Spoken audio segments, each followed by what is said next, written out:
Hi, everybody. I'm going to let Corinne do the big introduction, but I just wanted to say hello and welcome and thank you for joining us tonight. This is a discussion I've been looking forward to hearing and people I've been looking forward to seeing in the museum all at the same time since the opening of Tomashi Jackson's The Land Claim. Without all of these community members, this project really, truly would not have happened. So thanks to all of you. And I will let Corinne do the major introduction, but please, just as a reminder, turn off or silence your cell phones. Thank you.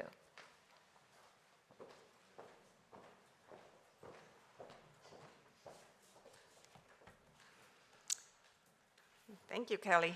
I would like to start by recognizing that the Parish Art Museum is situated on the traditional and ancestral territory of the Shinnecock people who have stewarded this land through the generations. We strive to honor our relationship with the Shinnecock people and acknowledge the continued displacement and genocide of Indigenous peoples during the period of colonization and beyond. Thank you so much for joining us tonight. The program, as Kelly mentioned tonight, is held in conjunction with the exhibition Tomashi Jackson, The Land Claim, which will be on view until November 7th. And I also have a wonderful announcement that we just received the catalog for the exhibition, which is available in the bookshop here. Yes, turn it around, right? So just a little bit about the exhibition and the artist. Tomashi Jackson is a multidisciplinary artist who works across painting, textile, sculpture, and video to investigate histories of displacement and disenfranchisement of people of color. She participated in the 2019 Whitney Biennial and has currently an exhibition at Radcliffe Institute for Advanced Study at Harvard. So when I started talking to Tomashi about doing an exhibition here at the parish, she asked me what's going on among the communities of color here in the Hamptons. And we invited her to come out in January 2020 to meet with members of the Shinnecock, the Black, and Latinx communities. Shortly after, as we all know, the lockdown happened, but Tomashi continued her conversations online. And these stories and images that were generously contributed by many of those that she talked to informed the work that she created when she was in residence at the Watermill Center as their Ingemar and Otto Fellow this past spring. And tonight is truly a special moment because we have all the contributors that spoke to Tomashi here, and I would like to introduce them to you in a moment. Thank you so much for being here. It's truly an honor. I would also like to thank our Friday night's sponsors, the presenting sponsor, Bank of America, and the Corcoran Group, and Sandy and Stephen Pearlbinder. So now to our speakers. Our first speaker was going to be Georgette Greer-Key. She is the Executive Director and Chief Curator of the Eastville Community Historical Center in Sag Harbor. She is actually on her way. Richard Juni Wingfield, he is a longtime community liaison for the Southampton School District. Bonnie Michelle Cannon, who is the Executive Director of the Bridgehampton Childcare and Recreational Center. Minerva Perez, the Executive Director of OLA, or Latin American Organization of the East End of Long Island. Jeremy Dennis, who is a fine art photographer and a Shinnecock Indian Nation member.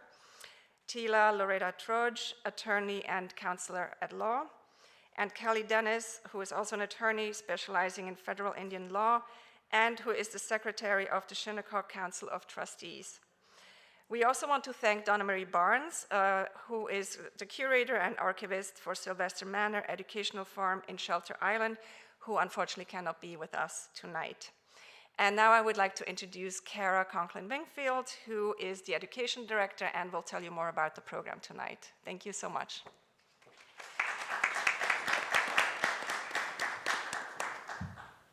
Thank you, Corinne, and thank you, panelists. And in the interest of time, we just used the short introduction for our presenters, the short introductions, but I want to acknowledge that the people gathered here are much more than contributors to a project.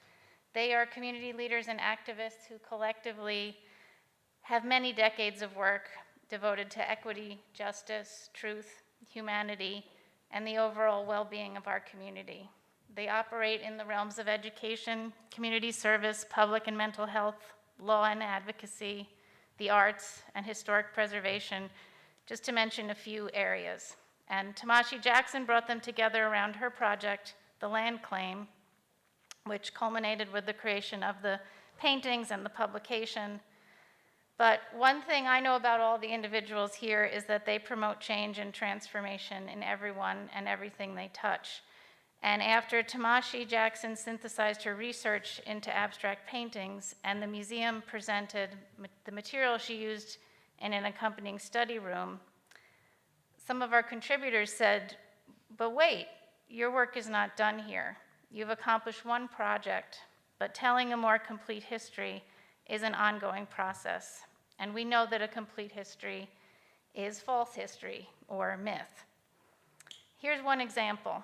During this project, we learned the museum was not a benign actor in the story or even a neutral actor in the story of the land claim. In fact, Samuel Parrish was instrumental in breaking a treaty with the Shinnecock people that reduced their land holdings, and it made the way for the railroad to come east in the 1880s. So Parrish's wealth, the stories that we tell of the artists who came to the East End by railroad, are all predicated on that illegal act.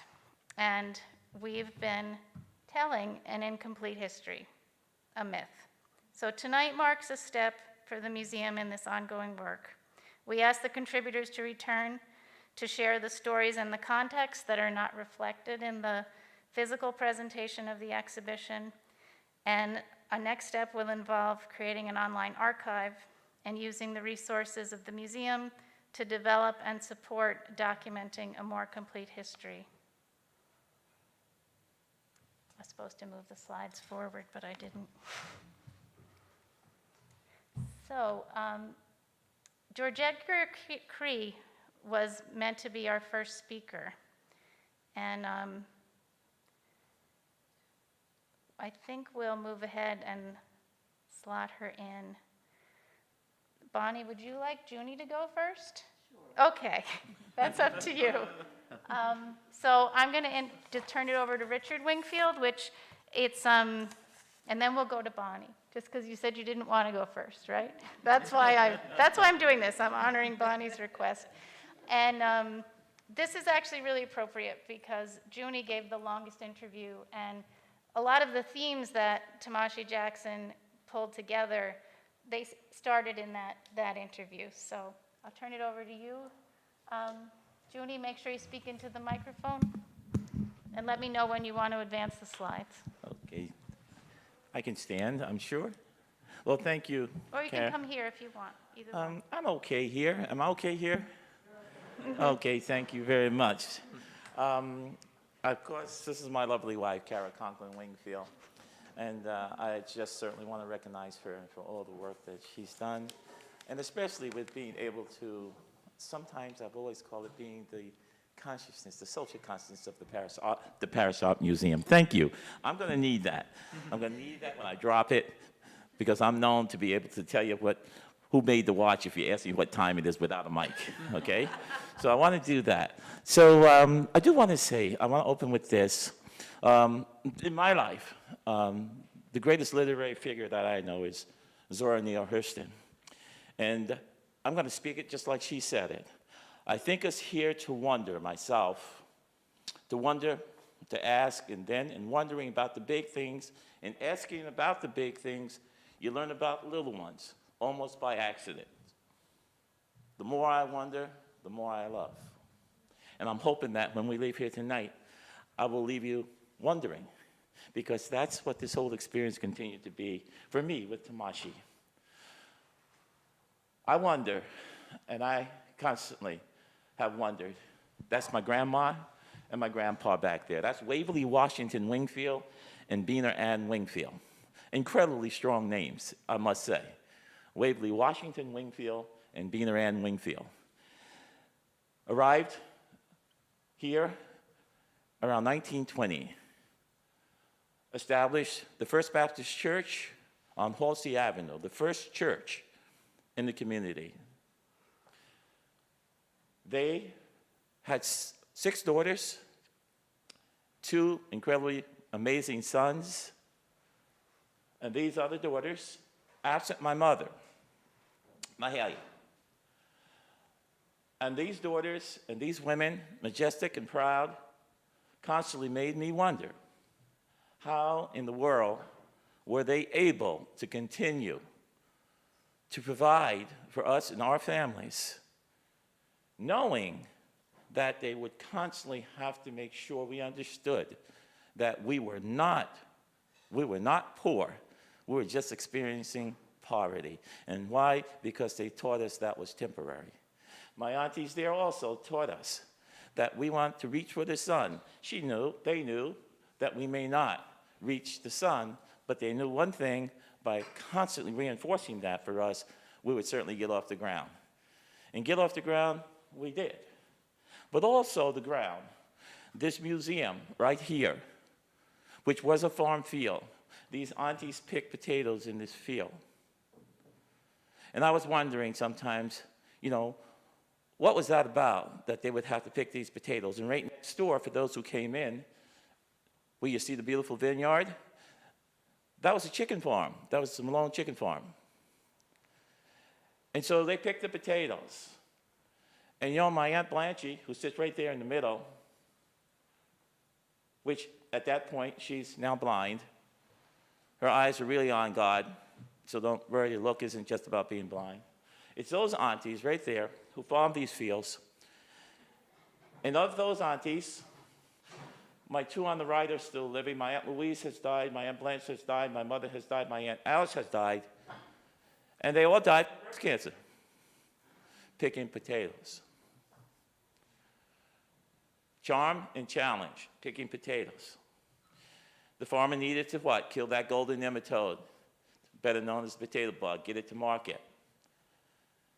The more they increased the level of the pesticide, the more difficult it became for what? To kill the potato bug, because they became immune. So a part of the tragedy, a part of the whole thing, for me, was constantly wondering how every day they would come home, still with such magnificent attitudes, raising us, giving us love, courage, being majestic, and then still knowing that not only were they going to go to school, they weren't coming home like other little kids, they were coming home to pick potatoes. Again, another slide. With all that being said, they were all working to make sure that we would have the most liberating force in the world. And who were we? I'm third oldest of almost 29 grandchildren. So they had a lot of babies. And so they always knew that the opportunity for us was to go to college. And so I too became a first-generation college student. During that time, I was able to serve in Vietnam, thank God, come home alive. And then the story goes, I still wanted to make sure I could honor everything that they had worked for, everything that they had hoped for, everything they had dreamed for, which was, how could I now come back and be an object for change, to be someone who would not liberate myself from the community, but to help liberate the community. I was 22 years old, and I ended up with a $10,000 grant, old Fairlane Ford, and a file box. And I was able to parlay it into a large sum of money at that time, which allowed us to create an organization called South Fork Council for Children and Youth on David White's Lane. If you go to David White's Lane now, it's a daycare center.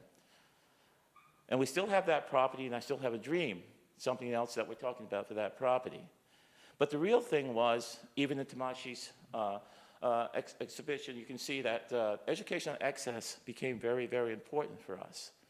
So through that building, and the building was an old building that was used as a migrant camp. And the building was being used to house, and the migrants at that time were other young men and women coming from Florida to work in some of the businesses. So I ended up with this little grant and getting a little space on Main Street, and the program was growing, and they no longer wanted me on Main Street, so they gave us an opportunity to buy a building. We created an agency called South Fork Council for Children and Youth. Existed for 14 years, and then we know what happened at that point. The Reaganomics took over, the trickle didn't trickle down, They were no longer, as they say, cutting into the fat, they were cutting into the lean. All the domestic programs tend to just fall by the wayside. All of the programs, from talent search, upward bound programs, they all just still disappeared. And the pendulum swung from domestic concern to military might. Phew. What a setback. On every level, what a setback. And in my effort, it was collective effort, because I want to say to my brothers and sisters on the reservation, my first employee there was Doreen Dennis, and she was finishing at Stony Brook. And they allowed me to come into the center, and we got college catalogs from every single college and university. And I was looking and standing on the shoulders of the giants then, Mrs. Betty Cromwell, Mrs. Smith, Mrs. Harriet Gums, and they were all instrumental in helping me try to make that interconnectedness and give our kids educational access with this old building. Next slide. Important in collective memory, when Tomashi came, was my friend Odell Furby. And that was an important piece, because for Odell and I, who were peers and friends all of our lives, we walked throughout the entire community. And there wasn't a house that we didn't stand in front of, that we didn't have a memory and we didn't wonder what would it have been like if so-and-so would have had more opportunity. Wonder what it would have been like if they didn't have to face all the redlining in real estate, all the redlining in banking. Wondering what it would have been like if they could have taken all of that creative genius that they brought from the South, the ability to teach irrigation, the ability to teach the farmers how to farm, the ability to teach masons how to lay brick, and how builders and carpenters how to build homes. Wondering how it would have been if they had the opportunity to use that and create their own businesses. Odell and I walked and we walked and we walked with Tomashi's friend, and we told these stories, sometimes crying, because it broke our heart. But it also made us do what? Feel more love than we could ever imagine, because we could feel the strength and the capacity to endure that was in those moments. Next slide, Karen. Randy's Barbershop, as you all know now as SAMI, Southampton African American Museum, was an incredible, incredible place. It was an incredible place because that interconnectedness of community, that whole thing about telling stories, that whole thing about this man named Randy, who would also not just sit there and cut hair, but he would constantly be trying to talk to each and every person who came in to his shop, man, woman, or child, about what their needs were, what their expectations were in the community, how they had to find strength, and most of all, how freedom wasn't free. You had to fight for it. And inclusion would be up to you. And he constantly would remind us of that inclusion will be up to you. If you sit around and wait for someone to give it, then guess what? You'll just be sitting there, you'll be left waiting. So SAMI now is this wonderful place. What I do want to say, as much as we talk about Randy, one of the most memorable things for me about this place is on the right side was the beauty parlor. These incredible, magnificent, phenomenal, as Maya Angelou would say, phenomenal women. Phenomenal women. And oftentimes, I think that for me, I still feel like we're not telling that story enough, because it is within their strength that so many things in our community were being able to get done by so many of the incredible, incredible women in that beauty parlor. And on the other side, you know, every now and then I'd hear a little noise, a little beep, and then I realized what it was, is that hot comb had hit someone's neck. Okay, and it took me a long time to wonder what was going on with that, okay? But that was, again, part of the beautiful stories, and they were all looking out for one another and all looking out for us. One more slide? This is the last one. This is the last one, thank you. That's just me wondering for sure. I'm standing in the back of the Harrison Johnson's residence, but what I'm standing in the middle of is, to me, what was the most beautiful garden as I was growing up in the entire community. And the interesting thing, Harrison Johnson worked for a farmer named Mr. Roscoe for years, and Mr. Roscoe was always known to have such incredibly wonderful crop. I knew it was because of this man, Mr. Johnson. And the testimony to it was when you could see his garden, when you could see the things that he was growing, when you could see how he had been able to know that the earth itself was so telling and so meaningful. And he would teach us that, and he would let us come out in his yard and come through his garden and make sure, don't step on anything, okay? But it was such a wonderful, wonderful journey. So I stood in that garden, and I wondered, too. I wondered when Mr. Charlton Halsey, whom he also worked as a farmer, came to me and said, can we create a scholarship maybe for some of the children of the farmers? And why, Mr. Charlton? He said, because those men worked themselves to death for me. My wife and I, we comfortably retired to Florida. And we sit on the porch and look at the sunset. And we think about Harrison Johnson, Joe Johnson, Bonnie and Michelle's grandpa, the grandmas, everyone. And we wonder, you know, is there anything that we could do to show that we do understand that on our behalf, they literally worked themselves to death, because a lot of those men were younger than Mr. Halsey, like my aunties were, when they were farming and taking care of that land. But again, with all of that being said, in that wondering for me, no regrets. It just makes me just love the idea that we have to continue to fight and make those individual children that we fought for understand that they should take nothing for granted. So I love you. Thank you so much. Thank you.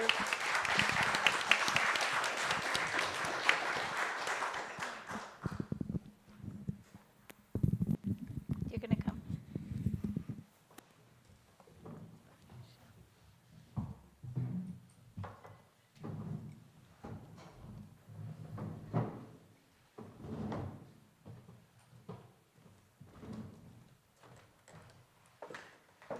And I'm going to press that.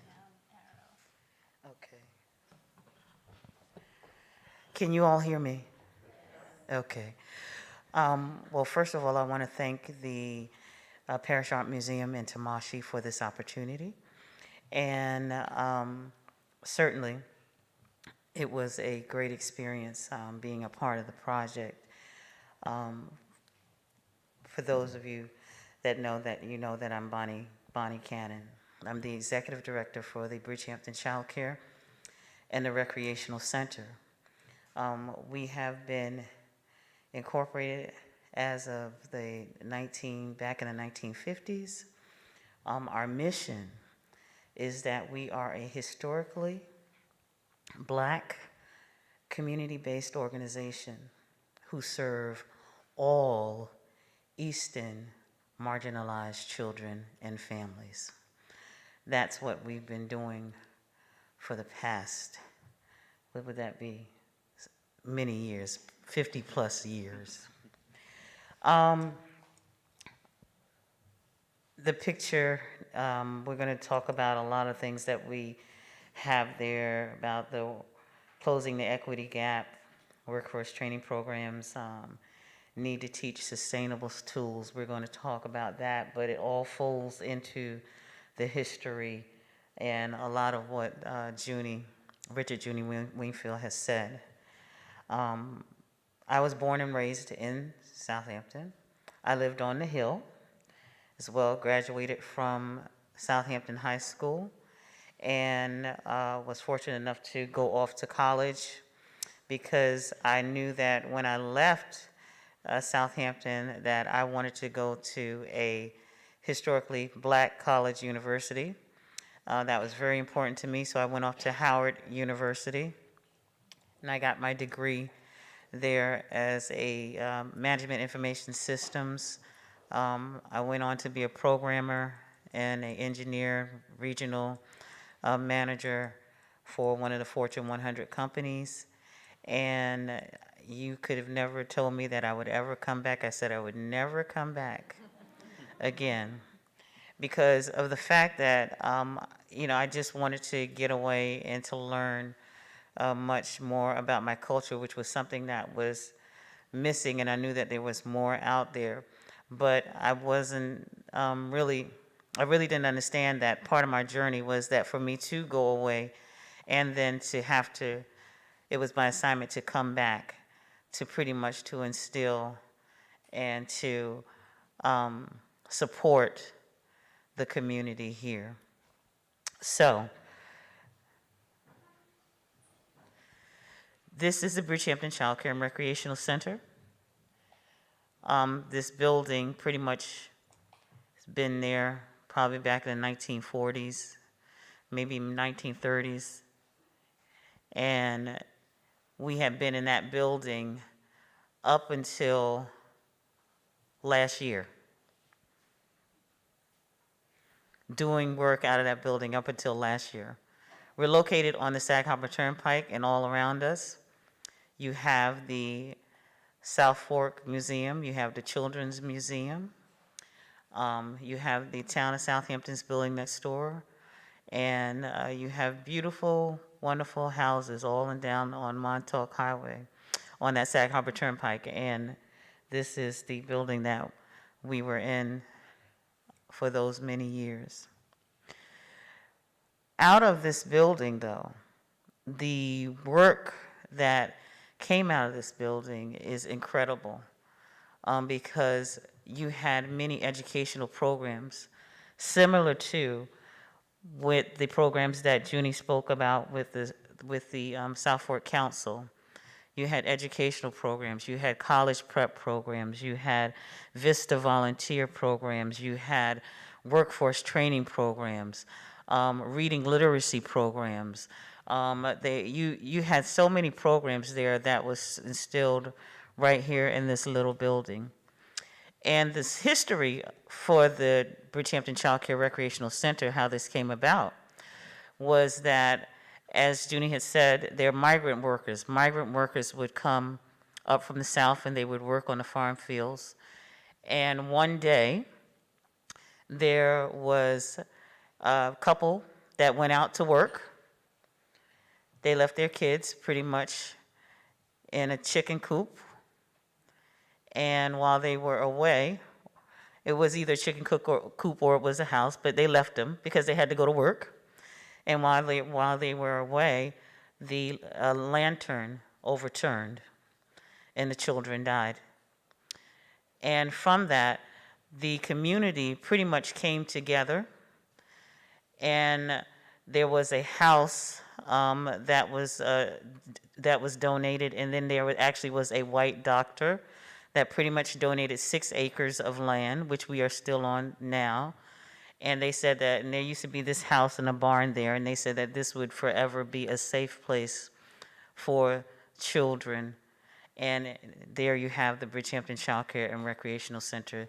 Out of tragedy, the community came together. Many times out of tragedy, sometimes it takes tragedy to make individuals to pretty much see and to realize what's important and what the priorities are and how we all should be loving each other and to come together and do the right things. So out of that tragedy, this is how the Bridgehampton Child Care and Recreational Center came about. And there were many other directors. I've been there now for about 15 years, but there were many other directors that came about prior to me being there. And as you will see, and this is why we say that it's a historically Black community organization, because you'll see that many of the children for our youth program, and we still have that building there. We have 4 buildings on the 6 acres, and you will see that there was this is the road there. Not a lot of buildings or anything that was happening back then. Am I doing something wrong? I'm doing something wrong, Kara. Okay. Okay. Okay. All right. Yeah. And so you can see the building there that we have there. And right now we're in the process of building a brand new building. So that building was torn down, but this is where all the action took place. Now, I like this. The interesting thing about this is that when you look at this picture, and I'm like Junie now that I want to walk around. So let me get a mic. Pass me a mic. Okay, can you hear me? When you look at this picture, the interesting thing about this is that was back in the probably 1970s or something of that sort. You see the children working on their computers, they're studying, learning with a tutor. And what's interesting is flashback then and flash to now. And if we were to take pictures now, you would see pretty much the same thing, except for the computer is now a laptop, you know, and we have Wi-Fi there. But at the center, you know, we have always, which always is a question that I always have is, you know, a lot of people say, well, the people of color, us black and brown people, we always want things given to us. Or, you know, they always want, you know, things given to, that's not the case at all. We've been teaching ourselves and having programs like this for ourselves for many, many years, instilling and educating and making ourselves better for many, many years. These programs exist. A lot of people don't even know they exist. We call the center the diamond in the rough, because out of the center, out of things that happen like this, you have individuals that have gone off first family, generational families going off to college, individuals going to Geneseo, to American University, to Morehouse College. So many alumni have come out of that little house that was there, and now are doctors, are lawyers, are teachers, are principals, are figures within our community. So, you know, all of this has happened out of this little house right there, and it's still happening. That is the amazing thing, is that it's still happening and it's still standing, and we're still instilling into our community.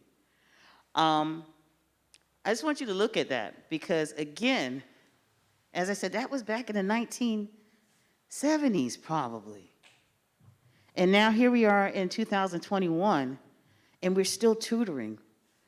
We still have the SAT prep programs. We still have the college prep programs. We just started an initiative called Teach Me How to Fish, workforce training initiatives, because there are other alternatives other than college.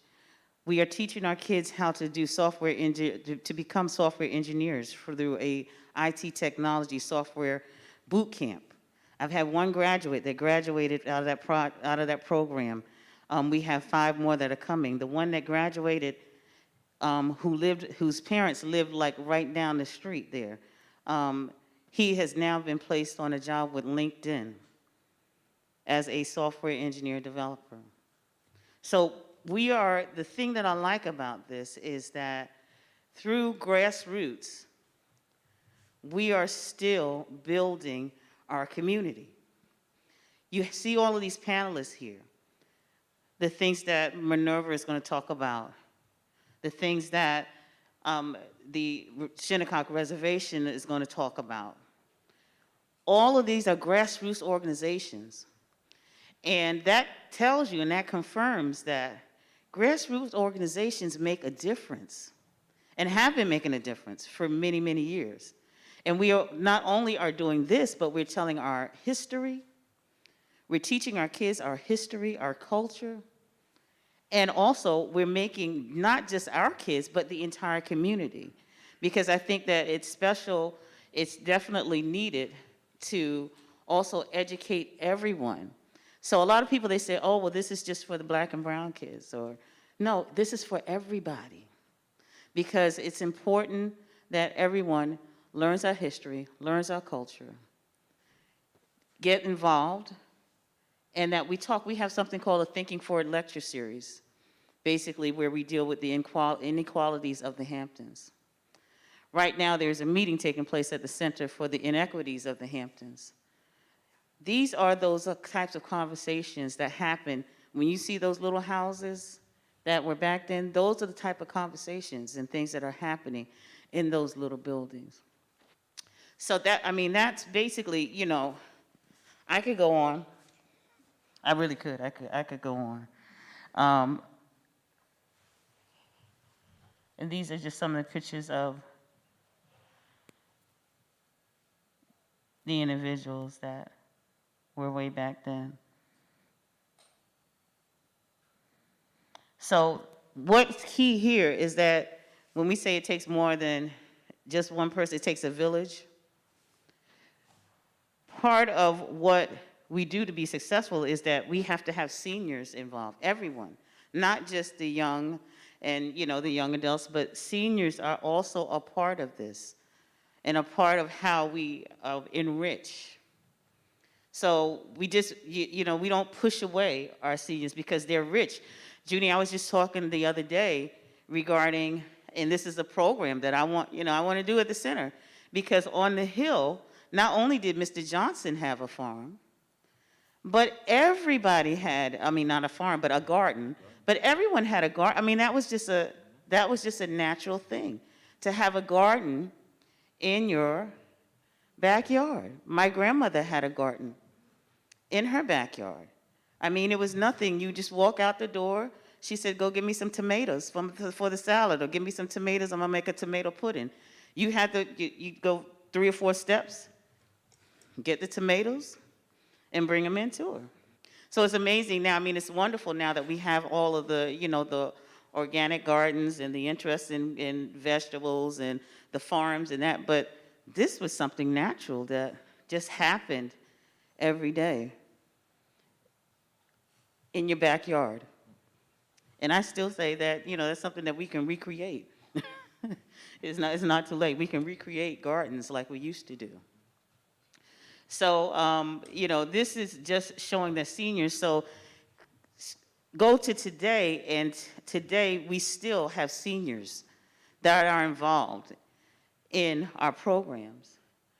At the center, we have a 90-year-old, an 80-year-old, a 70-year-old, and I believe two 70-year-olds that are running our food pantry.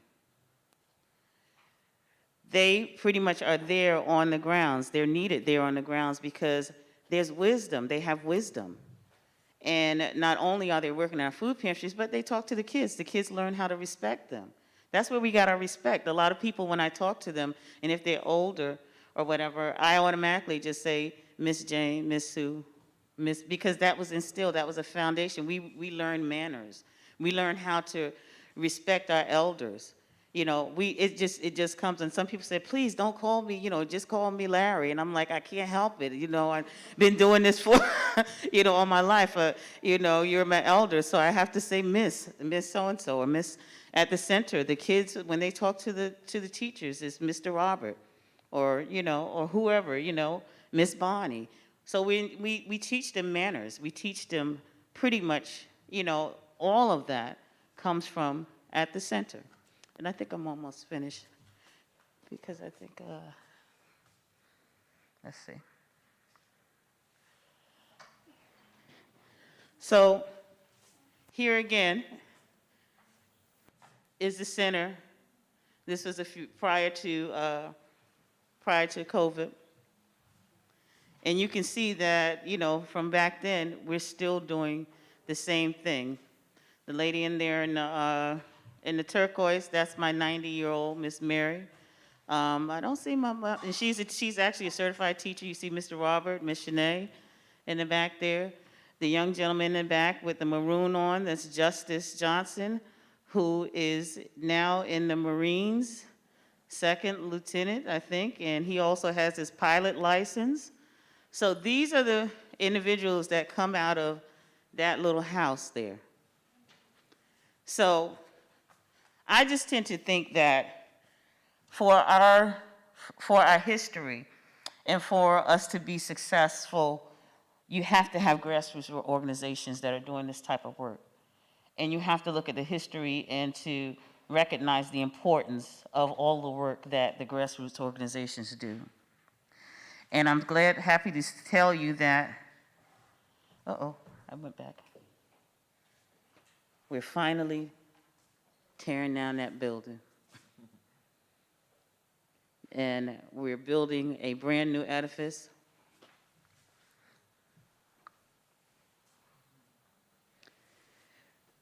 In this new building, which we're looking to move in this year, is going to be a computer lab room, a STEAM room, a mini recording studio, a kitchen. We'll have private tutoring rooms.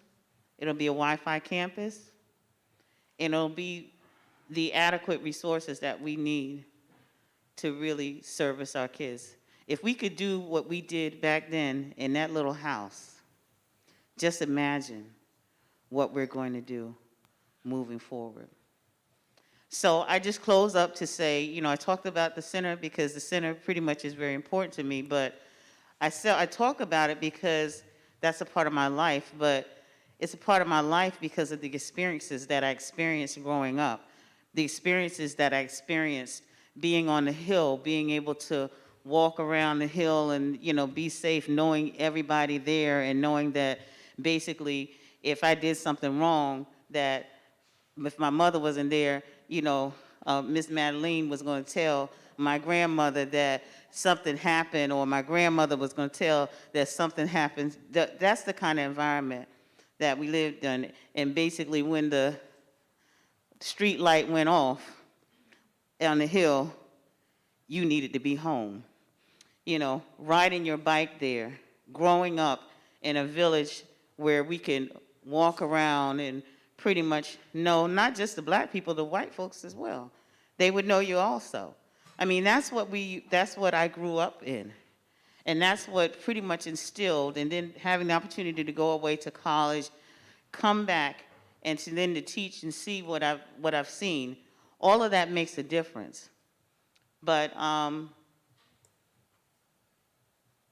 it's the history, our culture is rich, it's important, it's a part of the fabric of this community, it's what's made this community, and it's the people back then in that little house that made what's happening today. So I hope that what I've said has been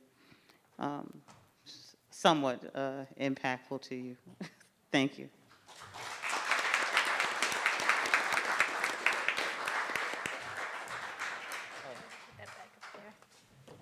Thank you, Bonnie Michelle Cannon. And next up is Minerva Perez.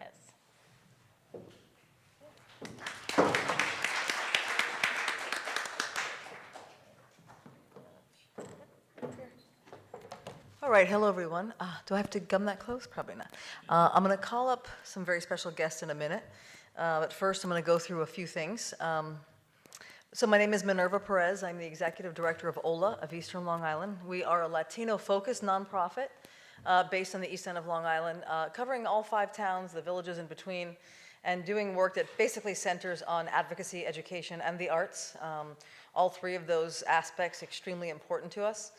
Some of the work that we do spans access to education, making sure that of the 24 East End school districts across our East End, that access is there and children have the legal right to an education. And you won't even believe it, but even to this moment, there are ways that that access can be denied very easily through different means that sometimes are on purpose and sometimes they aren't. But we're there to make sure that our children have equal access to education.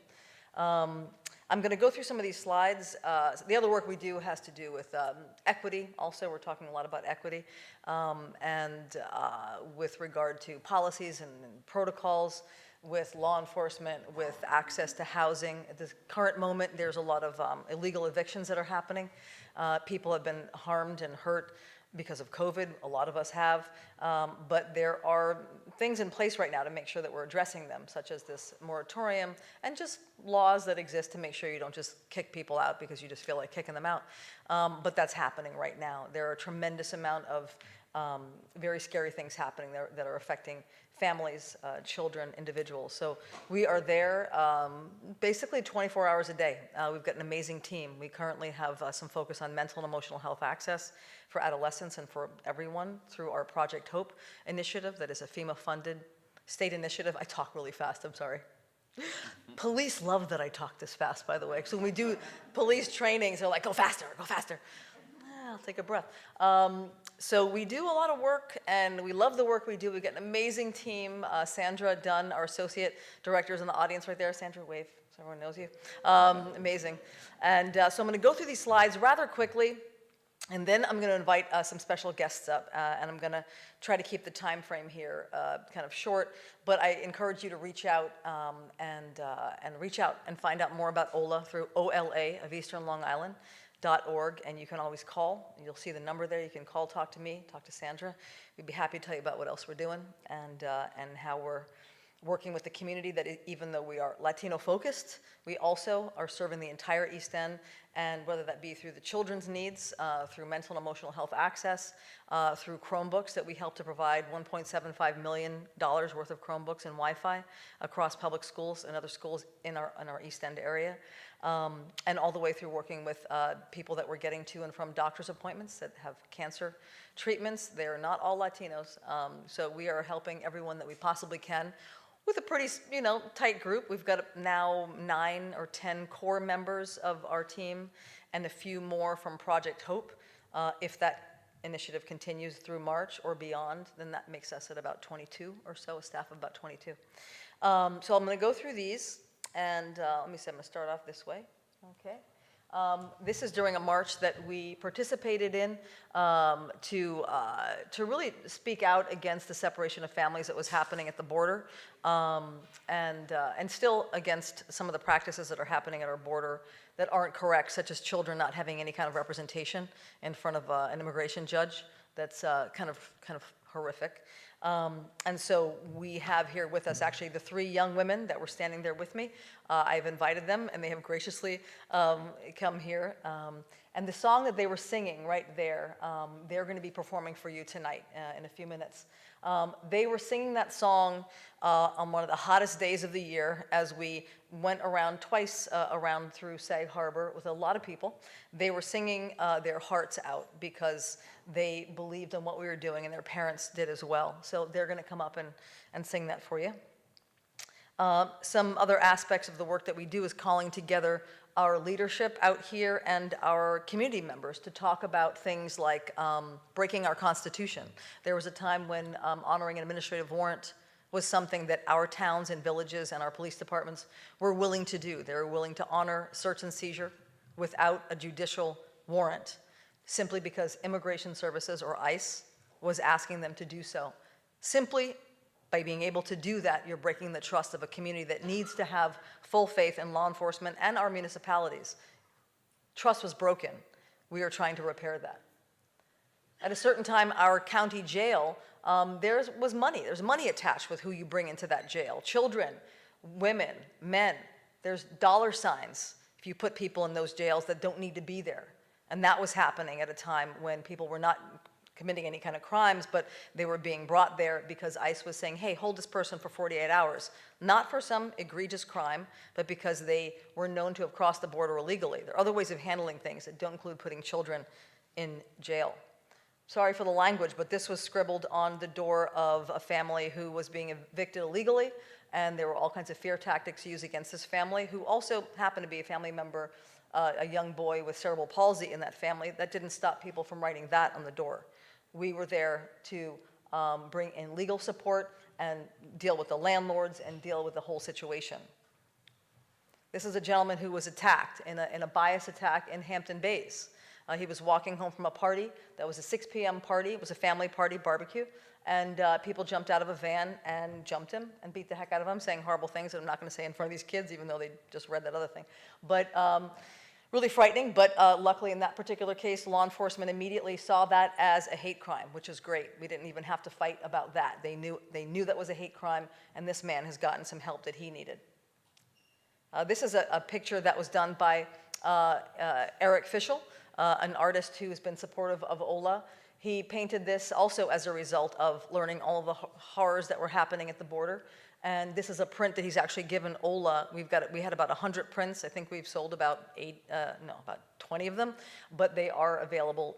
They're numbered and signed by Eric Fischel, should anyone want to purchase those.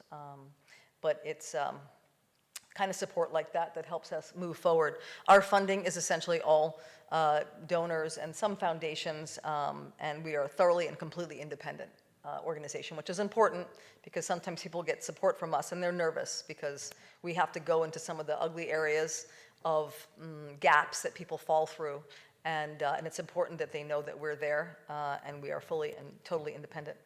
That's more images from the event that in Sag Harbor. It was very well attended, lots of people. We also were very happy that Shinnecock were involved in this as well, and there you are. Some of the work that we do, we partner and we collaborate with everyone we possibly can. So I'm so excited. Pretty much everyone on this dais here are people that I either have or look very much forward to working with and collaborating with. But this is something we did with CIMI, the Children's Museum, to focus on mental and emotional health for families during the reign of our prior administration, when little children were waking up at 2 in the morning to touch their parents to make sure they were still in their beds because they feared that they would be taken from them. So we started bringing mental health professionals, Latinos, Spanish-speaking mental health professionals, to work with families and make sure that we could talk about these things and help these families understand how to talk about. We would have little children separate, in the museum, age appropriate, having different types of discussions. During the pandemic, of course, there was less access to food. Some folks didn't even have a chance, they didn't have cars, so they couldn't get to pantries. So how do you deal with that? Well, we helped work with volunteers that would go and buy the groceries and drop them off at the families' homes. Then we also worked with the county to make sure that there was an emergency food support system, because it didn't exist. So we helped to create a number to call for the county, so that if you had nothing at all, you could call that number, and the corresponding town that you lived in would then drop off a box of non-perishable food, so that people aren't going to starve during a pandemic. How do you get someone to stay home and not work if they're not feeling well, if their children aren't going to eat? You make sure that there's a system around them that's going to work during a pandemic. So we help to create that through the county and locally. We are now part of Project Hope. That's a mental and emotional health helpline that we run out here for the entire East End. We speak English and Spanish. And we are now also contracted with the county to make sure through ERAP, Emergency Rental Assistance Program, that people have access to. There's still about $1 billion left in this fund, so if people owe back rent, regardless of their documentation status, that they could have access to this. So we have people working this precise program across the entire East End, Latinos, non-Latinos. We are working along with Nassau Suffolk Law Services and Family Service League. We're the ones that are running that with them. We helped to put together one of the first vaccine pods in East Hampton when there were no minority-focused vaccine pods. So we worked directly with the state to get access to vaccines when they were very hard, as you could tell. I wanted to show the picture of the snow because that's how early on it was. And we were able to get that vaccine through the state, through the governor's office. And then we worked with NAACP, Larry Street. We worked with the church there, Most Holy Trinity, and we had it was a scary time. We had people that wanted to get into that vaccine, and we let some. Of course, we did the best we could, but this was a minority-focused vaccine pod for a reason, because there had been some other pods that were very, very hard for minorities and people that were having some struggles to get into those. It just wasn't accessible to them, and we need to focus on things like that. Now, some of our biggest partners are Northwell Health and Stony Brook University. It's a great picture of some proud Latinos having been vaccinated. We do a lot of work with youth, and we also have a scholarship program. So we've given out to date about 6 multi-year scholarships just since 2019. And we recently had, these are some folks at one of our youth dinners. These are some of the recipients of that scholarship. And recently we've just had a wonderful youth dinner here at the parish, where they got to see the land claim exhibit and then sit down and talk about the future. What comes next, whether it's college or vocational. The scholarship program that we have might be something that they're eligible for, that they'll get some support with. Through Project Hope, we're also operating this text line. And we're going to advocate that we continue this work, because adolescents have told us through a survey that we've taken that we are actually now getting analyzed by Stony Brook. It's a pretty big survey, so it's going to be a qualitative analysis looking at all the comments that the students made. But what kind of mental and emotional health needs do middle and high schoolers need? What are they looking for? Because they certainly need help, but they're not just going to go to a teacher or guidance counselor all the time, and you're not always going to know they need help. So we're really looking right now at what can we do collectively on the East End of Long Island to make sure that our adolescents have access to the help that they need the way they need it. We don't have to wait until they're at a horrible crisis. We need to be there the way they need us to be there. So we're working on an answer to that as well, talking with all of our leadership, Fred Thiels, the superintendents, everyone that we can. But the first step is to analyze the survey that we created. And in the meanwhile, we have this text line. People can block their phone and just text in and say, I'm having a really rough day. We've got crisis counselors that can respond in English and in Spanish. We've started a show called Conversations with Ola at LTV as a way to interview, Sandra and I are both co-hosting it, as a way to interview some people in our community. They're not all Latino, but people that are impacting our community that we can share their stories. And this is a great image, something we did at the Watermill Center. We did this banner making workshop, and I just love this picture because that's what this student wanted to say. And that's the last one. So what I'm going to do right now is I'm going to invite Valerie Torres and Mia Luna right up here. And father of Valerie is going to play the guitar. So please, you all are going to have a microphone. I'm going to give you.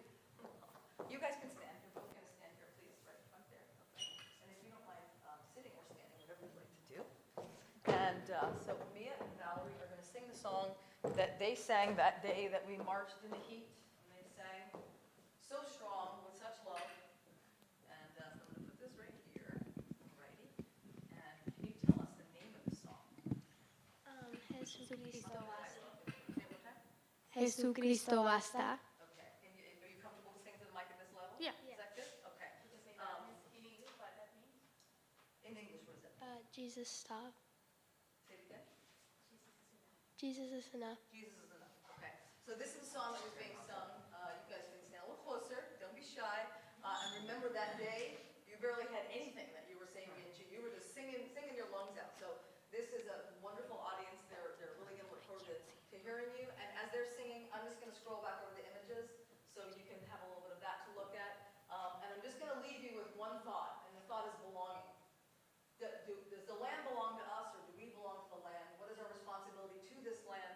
How do we learn from Shinnecock Nation? How do we connect to this land? And I will say that the families, immigrant families that are here, contributing their lives, their blood, their sweat, their children, there's a connection to this space that is meaningful, and belonging is an important aspect of all of this. And so I'm so excited that I get to work with these amazing people on this dais and the folks at Parish, so thank you. And take it away.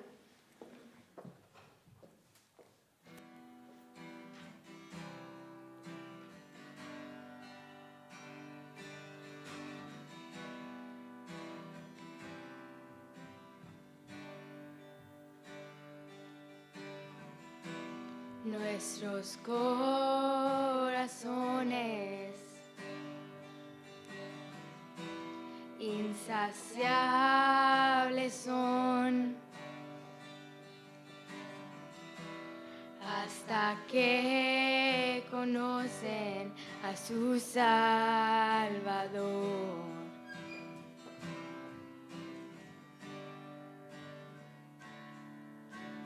Tal y como somos nos amó, hoy nos acercamos sin temor, sin temor. Él es el agua al que al beber nunca más tendremos sed. Jesucristo basta, Jesucristo basta. Mi castigo recibió y su herencia me entregó. Jesucristo basta, Jesucristo basta. Ah, ah. Fuimos alcanzados por su grande amor, con brazos abiertos nos recibe hoy.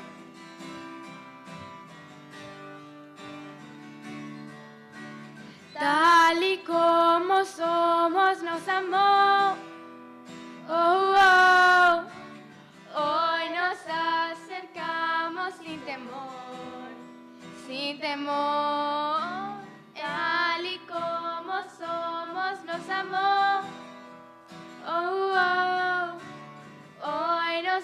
acercamos sin temor, sin temor. Él es el agua al que al beber nunca más tendremos sed.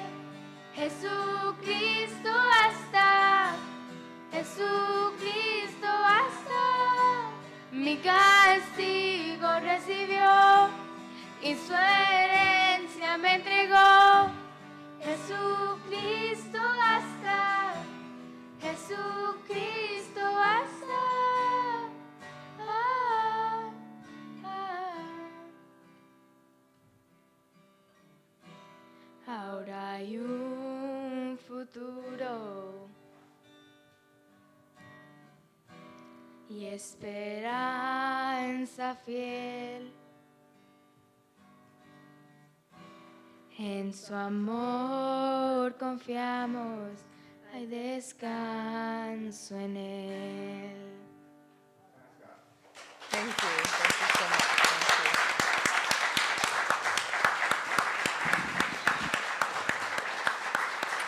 Thank you. Thank you. Thank you.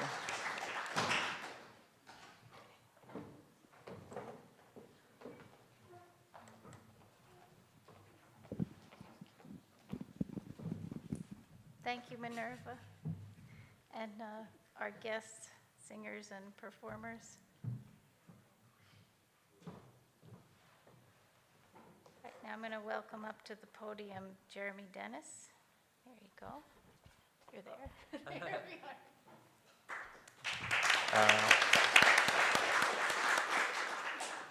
are. Hello, everyone. My name is Jeremy Dennis. I'm a visual artist and photographer from the Shinnecock Indian Nation in Southampton, New York. And it was a real pleasure to work with Tomashi to help her select images and give feedback and do some storytelling about Shinnecock's history. We've been here for more than 10,000 years. And since 2016, in my personal journey to learn more about my ancestral background, where we came from, back in that year, I received a grant to use my skills in photography to document, survey, research, and present some of our local Shinnecock heritage.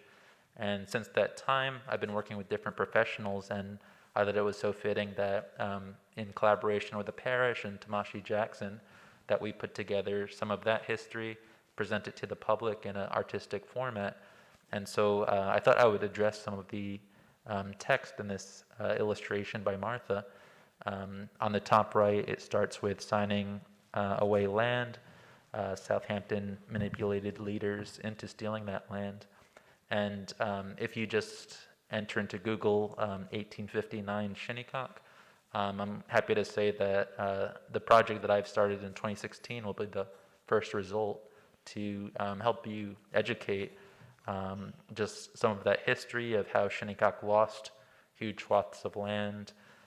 Just to paraphrase part of that history, different prospectors came to Shinnecock leadership. They wanted to take away the Shinnecock Hills. Of course, they said no, like any other indigenous group did. And they went to different individuals. They forged signatures. They manipulated Shinnecock people through different means, including alcohol and rum. And in the end of the day, as we know it, we're now situated on a much smaller swath of land. We're still fighting for that land today. We've not gotten any compensation for that land. And I think at the beginning of our history back in 1640, we were always the friendly neighbors. We were never involved in any conflict. And we hope to undo some of these issues in our history. Below that, it reads, the irony of having to pay to park on our land and beach access. Deani Brown is mentioned back in, I believe it was 2013, in reference to Cooper's Beach and the fact that despite Shinnecock having culturally a very significant connection to our coastline, canoeing, whaling, wampum manufacturing, today in the 21st century, we now have to pay to get beach parking permits. And the biggest irony is that if you're a Southampton resident, it's free for you to park at that beach. Below that, it says land or lack of transit for tribal members. We were just talking about, since I'm 31 years old, growing up on the reservation, I always noticed some of the hardest working people on the reservation. They always have to walk to their jobs. It's such a small community, you kind of know everyone, but just the fact that we're in one of the wealthiest places in the world, and we can't give access and resources to people who helped establish that community. So there's more to it. I don't want to go down every single avenue, but I do want to talk about a project and some of my family as part of this presentation. This is my grandmother on my mother's side, Loretta, aka Princess Silva Arrow. She passed away around 1998 when I was only 8 years old, but this is a photo of her at one of our family vacations. And I want to share with you also a image of what we're calling Ma's house. This is the house that my grandfather, Peter Silva, and my grandmother, Loretta, also known as Ma, they established in 1960. And this is a picture of my first cousin, Ethan, and PJ in the foreground, and my older sister here on stage, Kelly, playing with a train set. And since the pandemic and June of 2020, my family and I have been working to restore my grandmother's house. We're holding some of the images that we contributed to Tomashi's show, and behind us is the front facade of Ma's house. And standing beside me in this image is my mother, Denise Silva Dennis, also a big influence in my life in becoming an artist, and just a huge supporter and really wonderful person. And so a lot of the just knowledge of learning about my grandmother comes through my mom. She's just from all the different historians I've met throughout the years, she's just been the most incredible in terms of telling these biographies of people who sometimes they've lived 100 years before she was born, and she acts like she was there alongside them. So she's such an incredible resource. And so since June, in addition to restoring this old family home, we've been working to create a communal art space within the home. We started a GoFundMe during that time, which raised over $40,000, which is so incredible, just through the generosity. And so as an artist, it's a place where I'll call home. It's my eventual visual art studio, and it's also a home of an artist residency for artists of color.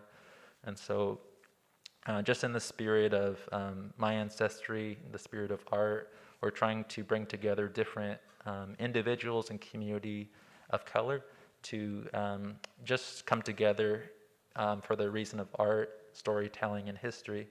And even though we have so many wonderful institutions and galleries and museums throughout the country and throughout the world, I think it's really wonderful for people of color, everyone on stage included, to really have a space of their own to tell their own story, focus on issues and themes and histories that have never really been told.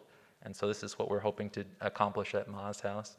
I want to be very brief, and maybe we'll have more time in questions, but I'm going to hand it off to my cousin Tila.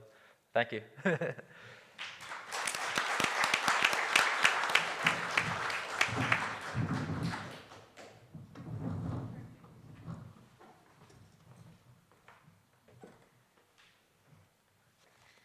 Hi, good evening, everyone. My name is Tila Loretta Troge.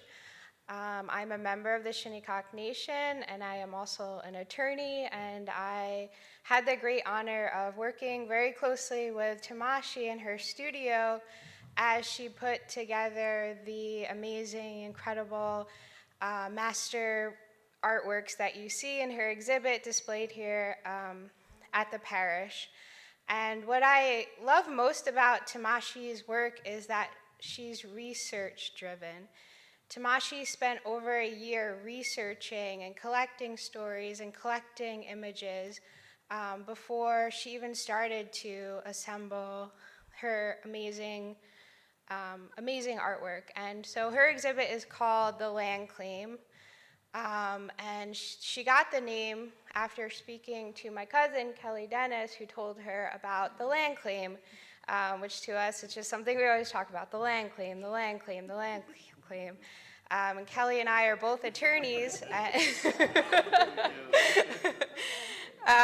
And we're driven by the land claim. And so the land claim really is linked back to the 1859 taking of our land, which is also linked back, you heard a little bit at the beginning of this, the introduction, but Samuel L. Parrish, who founded this art institute, was an attorney for the Long Island Railroad, and he really implemented this theft that really set into motion this terrible injustice.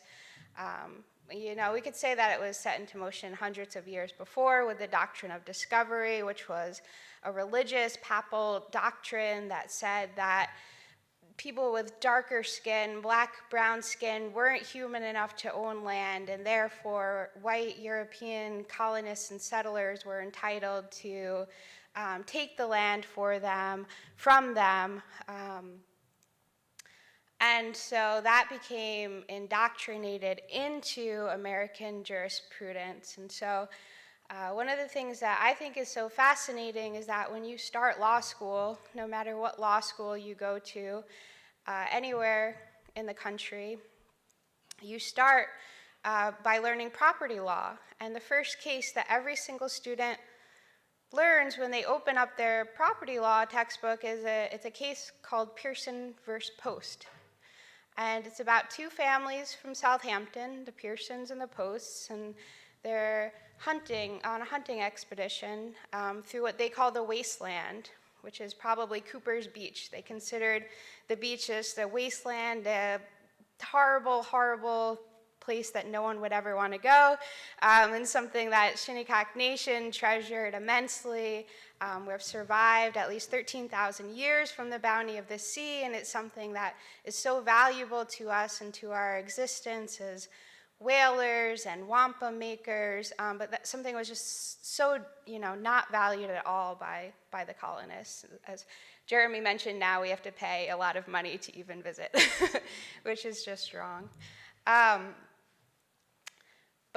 So we start to see this pattern in American legal jurisprudence of this false, just legal fallacy, mythology that now people think that, Shinnecock, we don't have resources, we don't have money because we happily signed away our land, and that's just not the case. And so that's really the basis of what the land claim is, just kind of correcting some of these historical injustices and working together with all the people on the stage and everyone in the audience too has the opportunity to work with us to begin to bend the arc of justice towards a more equitable path, a more equitable distribution of the land and all of the resources, because again, we're in a place where it's such a bountiful place. There's more than enough here for all of us and for our entire community to prosper. There's no reason that some have to have less than others, and so I hope that what we can all take away from the land claim is this spirit of working together to form this more equitable future and distribution of resources and labor to create a more just and equitable society. And so I want to talk a little bit about one of my favorite pieces that Tomashi created during her residency at the Watermill Center. This piece is called Among Protectors, and it features two powerful images. The base image is the the Pell Case, and the top image in red is Hawthorne Road. And I want to talk a little bit about the Pell Case first. So the image, the base image in blue that you see is a picture of Doreen Dennis. And she is sitting in front of a bulldozer and being just harassed by a New York State trooper, which I'll skip ahead so you can see the image. This is the image that creates the base. And so just to give a little background, Doreen Dennis grew up on the Shinnecock Indian Territory, and one day she noticed William Pell was building a home located on territory right behind where her home was. And so she took matters into her own hands, as oftentimes Shinnecock women have to do. And she said, "You can't build here. You can't build. This is Indian land. You're not entitled to build your home." And so for a while, it was just a complete standoff, but Doreen refused to lose any ground. And eventually, the tribal trustees, who at that time were 3 men, listened to her concerns, took them seriously, and did some outreach to the Suffolk County attorney.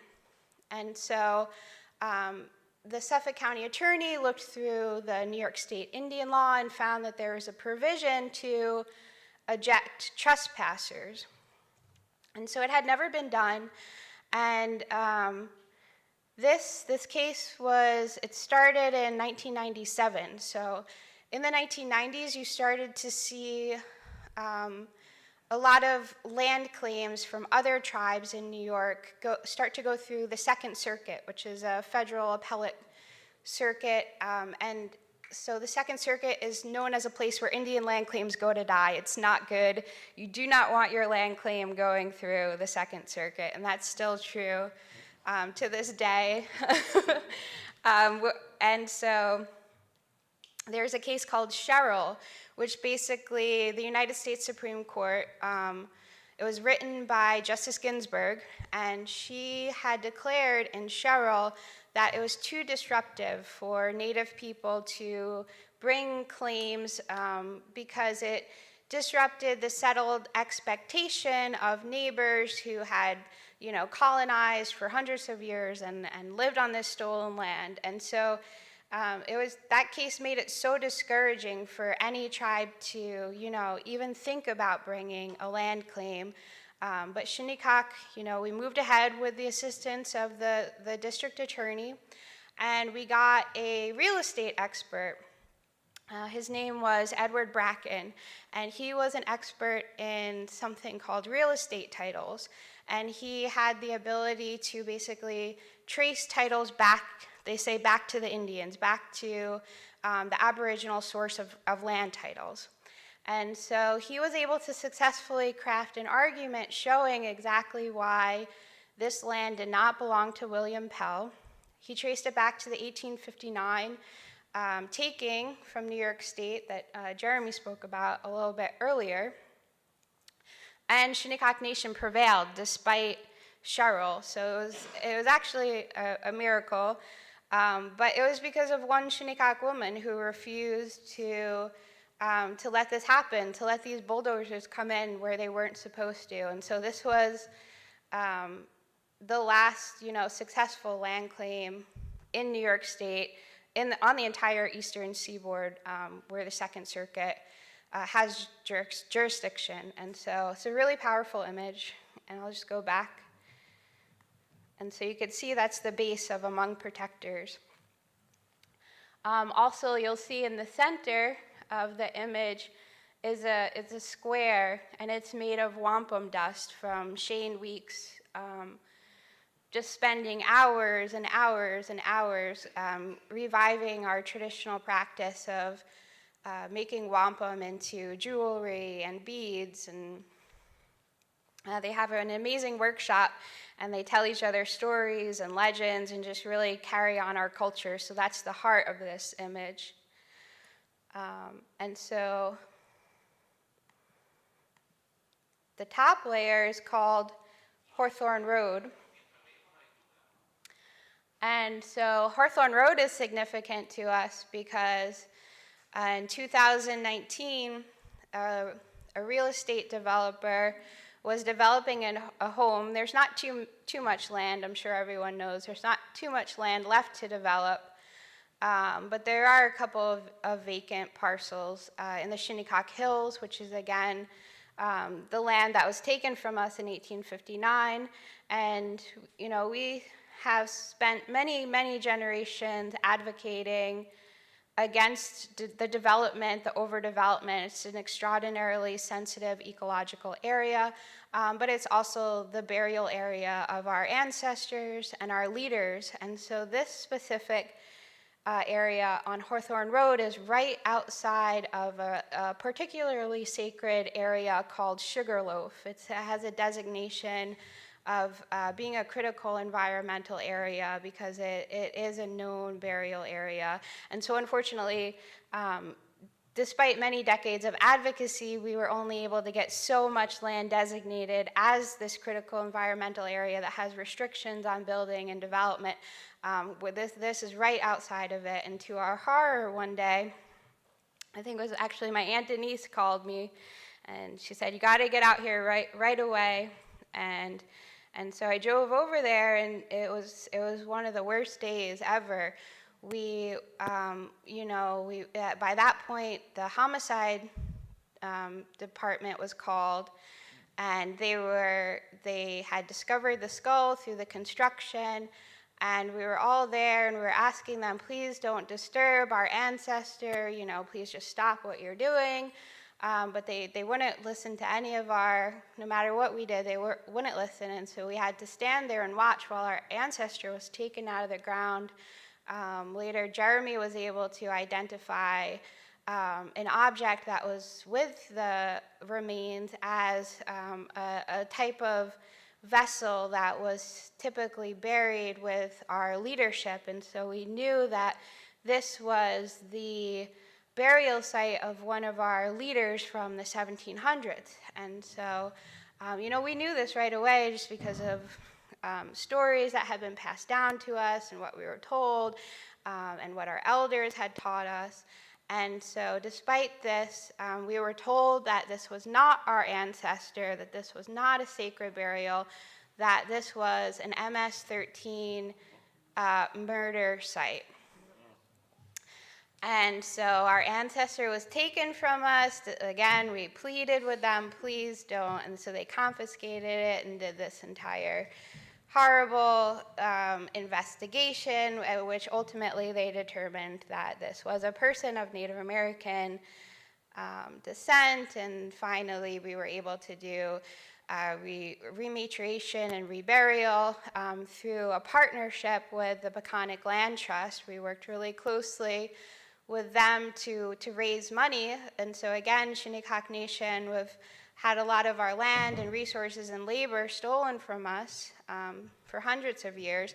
So we don't have a lot of resources. And so we were told that the only way that we could protect this burial site was to buy it back at market value, which was an almost impossible task. And I'm not sure how we did it, but we had to do it. And so we worked with Peconic Land Trust to raise the money.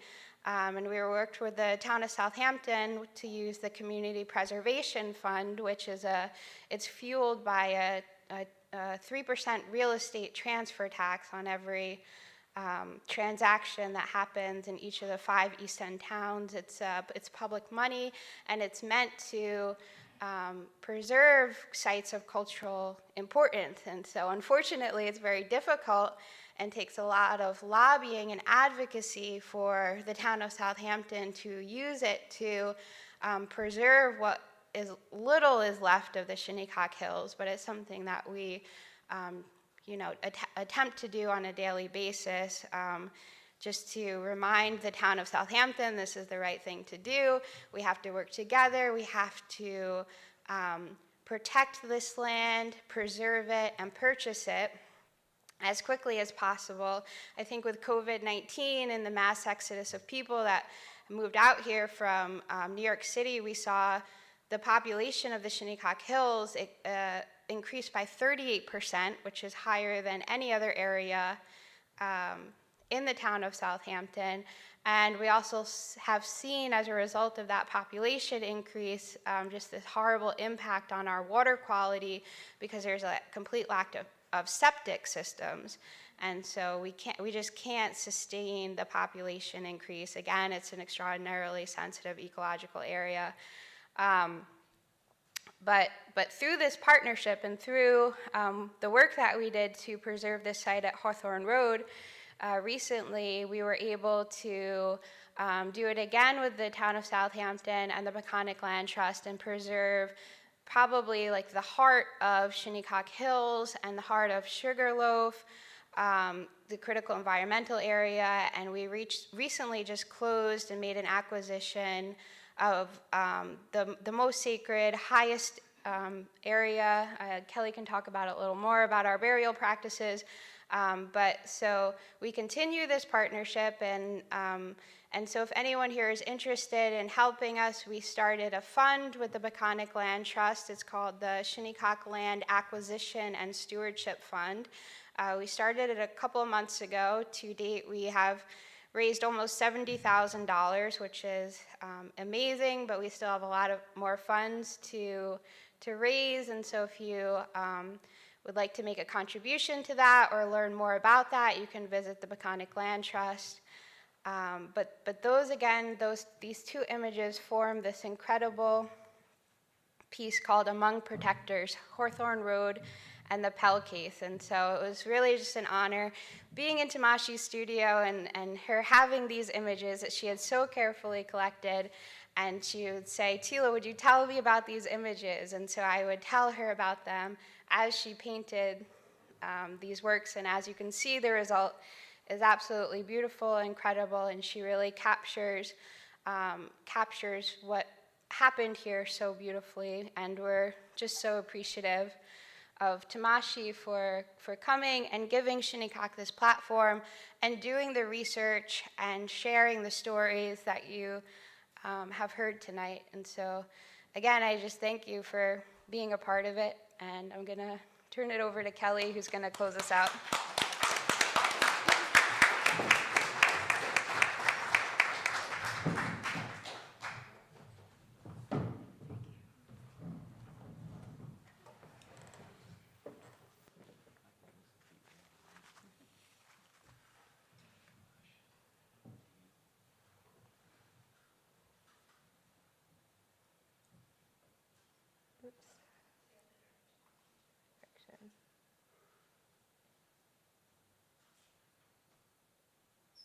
Oops, I'm completely going that way, wrong way. There we go. Now I'm going too fast. Well, there's Tila anyway. Actually doing what she said she was doing. There I am. Okay. I'm going to start by grounding myself to this land and introducing myself in our Algonquin language of the Shinnecock people. Akoy natumpak, Kelly natasuis, qua takine hado namo jamosayang tanapsag natasuis, Dennis nishishayawang, Shinnecock, qua Hasanamisko nitmunk, nichipayawang, Shinnecock Reservation Natop. So it just means, hello, my friends. My name is Kelly. And I also have Takine Hado Namo Jamosayang Tanupsog as my Algonquin name. Dennis is my last name. I am Shinnecock and also Hasanamisko Nitmunk. And I live on the Shinnecock Reservation. I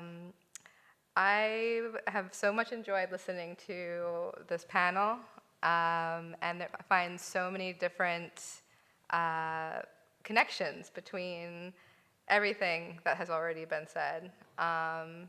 Junie, when you spoke, you mentioned how Doreen Dennis, my aunt, was part of your program, and there she was sitting in front of the bulldozer. And I wouldn't be here unless I was part of Junie's program back in the day at SYS.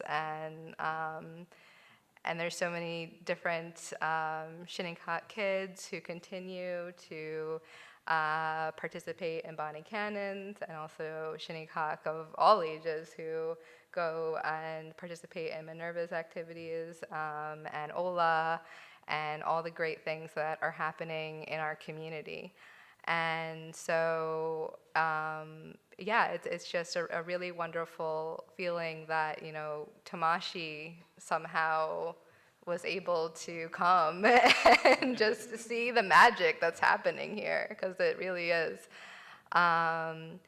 And I was really, you know, just in an interesting place when I met Tomashi, and I was thinking about running for tribal leadership for the Shinnecock Indian Nation. And I really didn't think that, you know, it was going to go anywhere. It's just, you know, it's all politics. But I decided that I wanted to go and pray about it. And I wanted to do that in our Shinnecock Hills, where the land claim is situated, that Tila spoke about.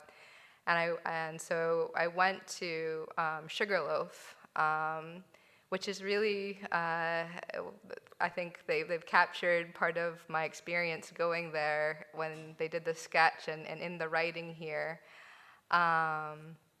And just being able to see that this is the highest point, that this is where you could see the Peconic Bay as you go up, and then you turn the corner, and then you see Shinnecock Bay, and you see it go out into the Shinnecock Outlet, into the Atlantic Ocean, and it's such a beautiful space. And there, a huge deer, a buck, just came and stared at me in that moment and said, "Go for it." You should just run and see what happens. And then he ran away. And but that it felt like Creator was talking to me, and I had a powerful kind of moment. And it's just I shared that, and just that we're still here, and that, you know, we have this momentum to keep going forward and to keep fighting and to, you know, find ways to make, you know, living here sustainable together. And so I, at the time, was working at the Watermill Center, and just watching Tomashi do the work and find the images. I was the public programs and a coordinator there, and residency coordinator.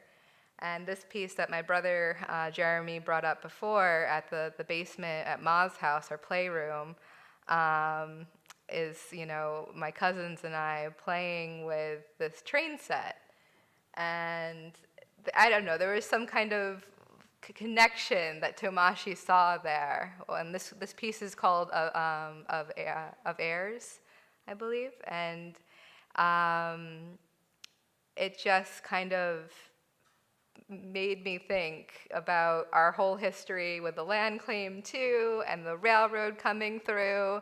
And I remember how crazy my brother used to be as a child, and I know that he would like see this beautiful train thing that we put together, and we'd have it all nice and neat and really built up, and then he'd come and just destroy it all. And loved him for it.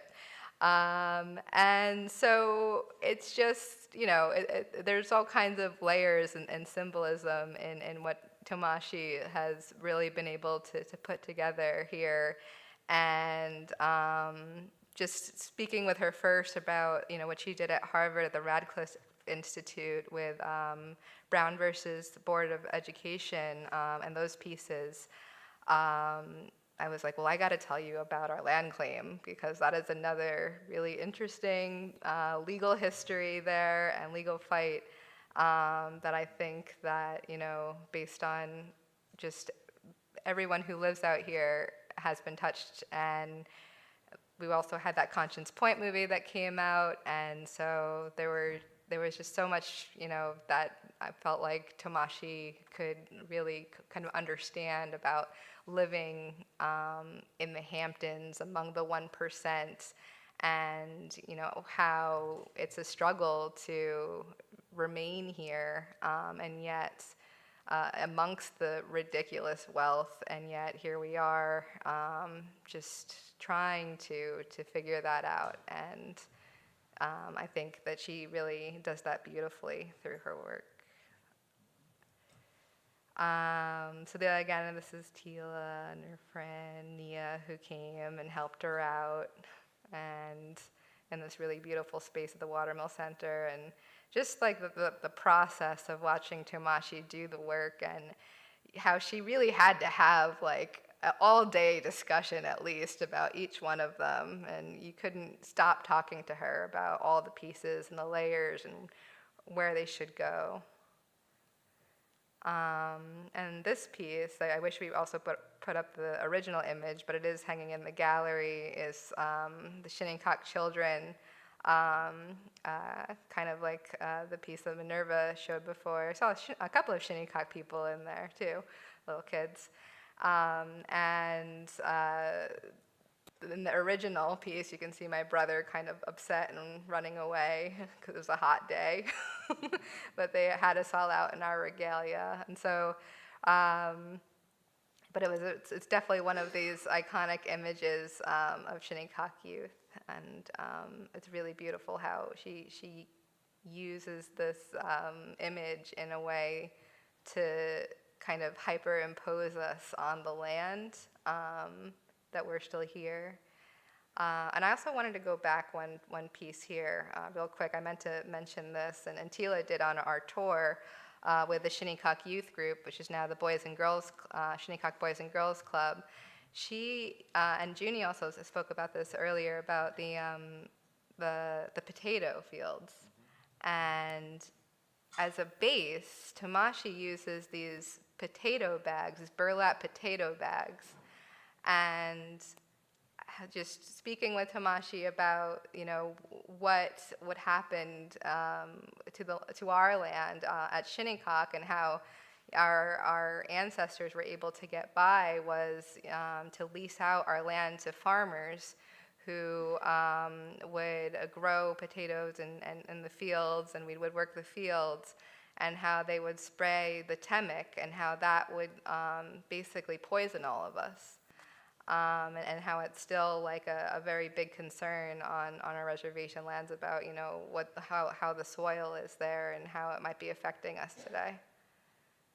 So it was interesting that, that she uses that as a base, and, we have that kind of weird history that's a very uncomfortable history with it, and it's just very interesting, all the connections that are made with Tomashi's work.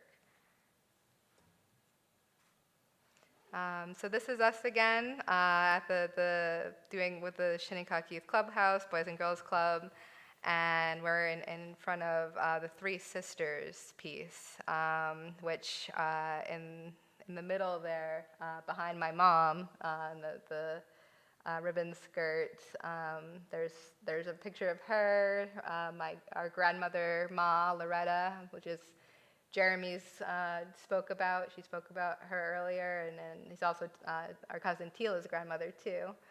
And a close-up of the piece, you can also see our great-grandmother Pauline in there too.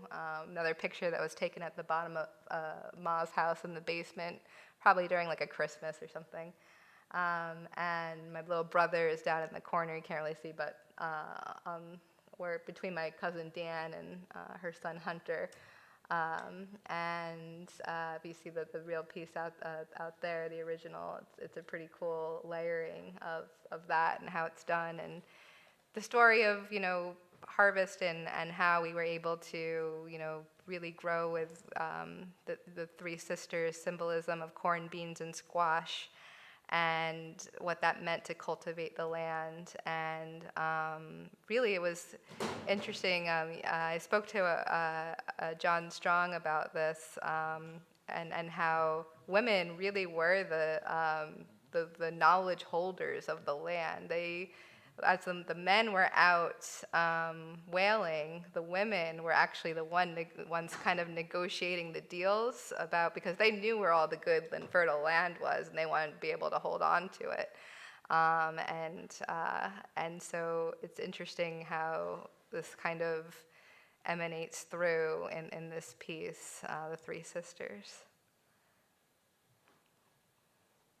And this is us in the research room, looking at all the different resources. There's actually a copy there of the writ of certiorari to the Supreme Court on the Shinnecock land claim that Tila and I put together with the Native American Rights Fund. And so we spoke about that and the other materials and books that are there.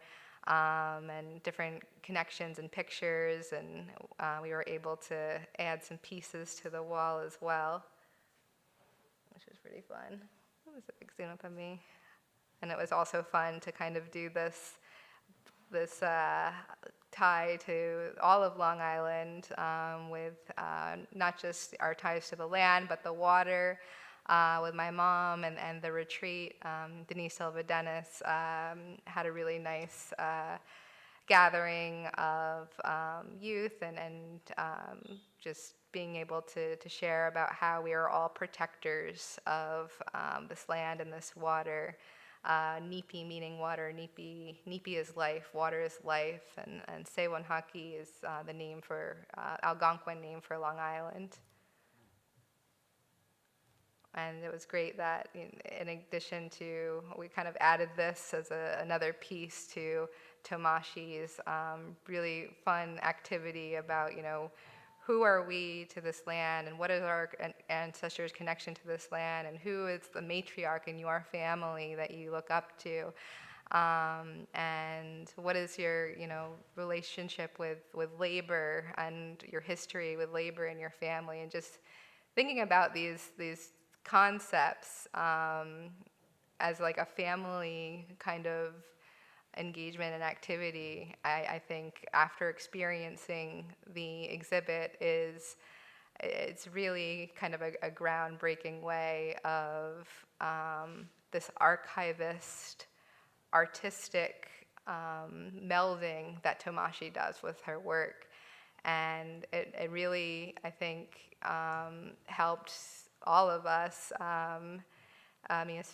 certainly myself, to think about the land claim differently, to see like what else was there. Oh yeah, like there's this whole like land like fight over who has access to the seaweed, and like how that was used as fertilization, and we couldn't get access to be able to cultivate seaweed, which took away from our way of being able to support our families and put insulation in our homes to keep us warm in the wintertime.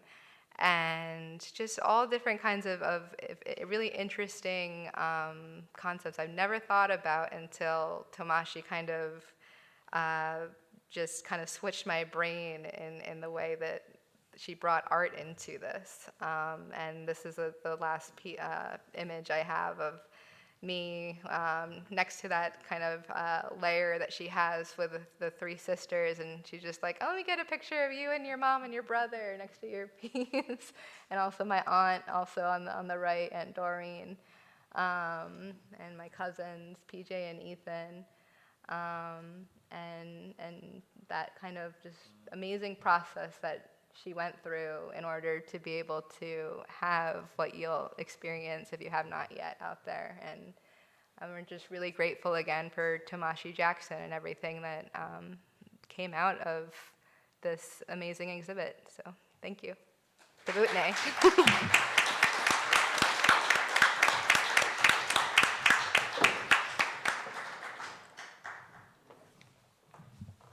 Thank you. I want to welcome up Georgette Greer-Key, who's been here since just a few minutes after we started. If you, I'm going to try to get the correct image up. Oh. I'm going to go quickly through these. Georgette Greer-Key is the executive director of the Eastville Historical Society.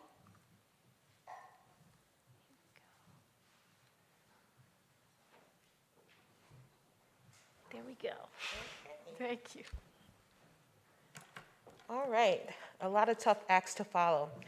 So I just want to acknowledge the fact that, again, this was a long process. And for me, I think the biggest thing is that a lot of times we work through the trauma, and that's like something that we've normalized in society.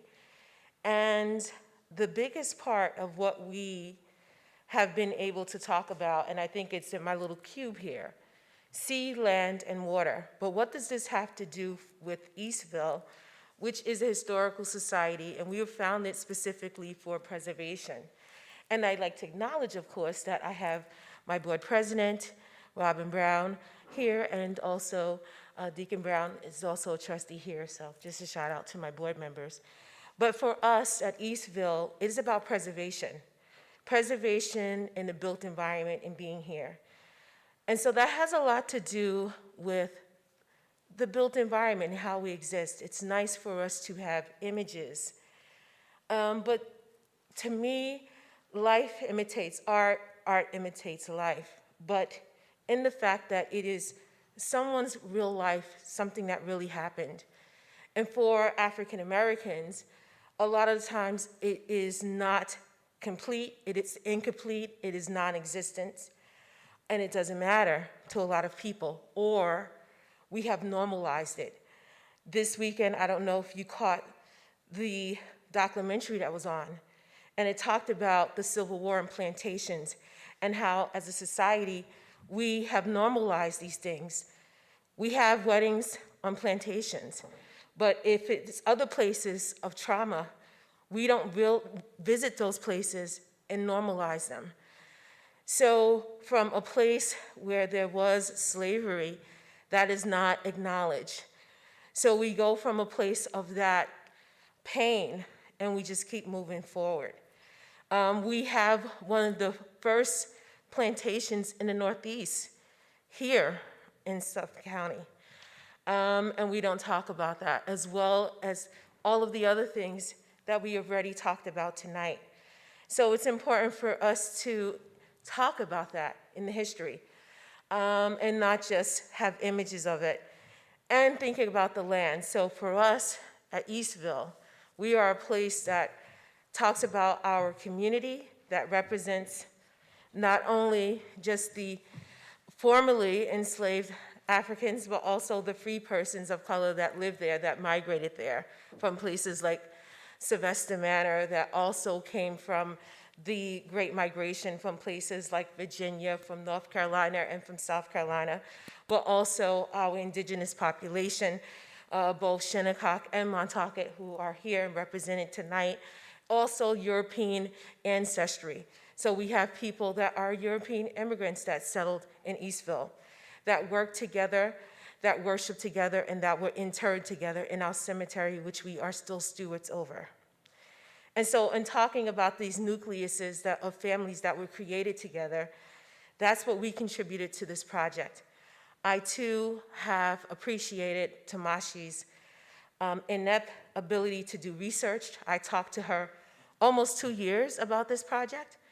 I felt that she had integrity in her process to really hear us, at least hear me, and to see the connections between my collaborators here tonight.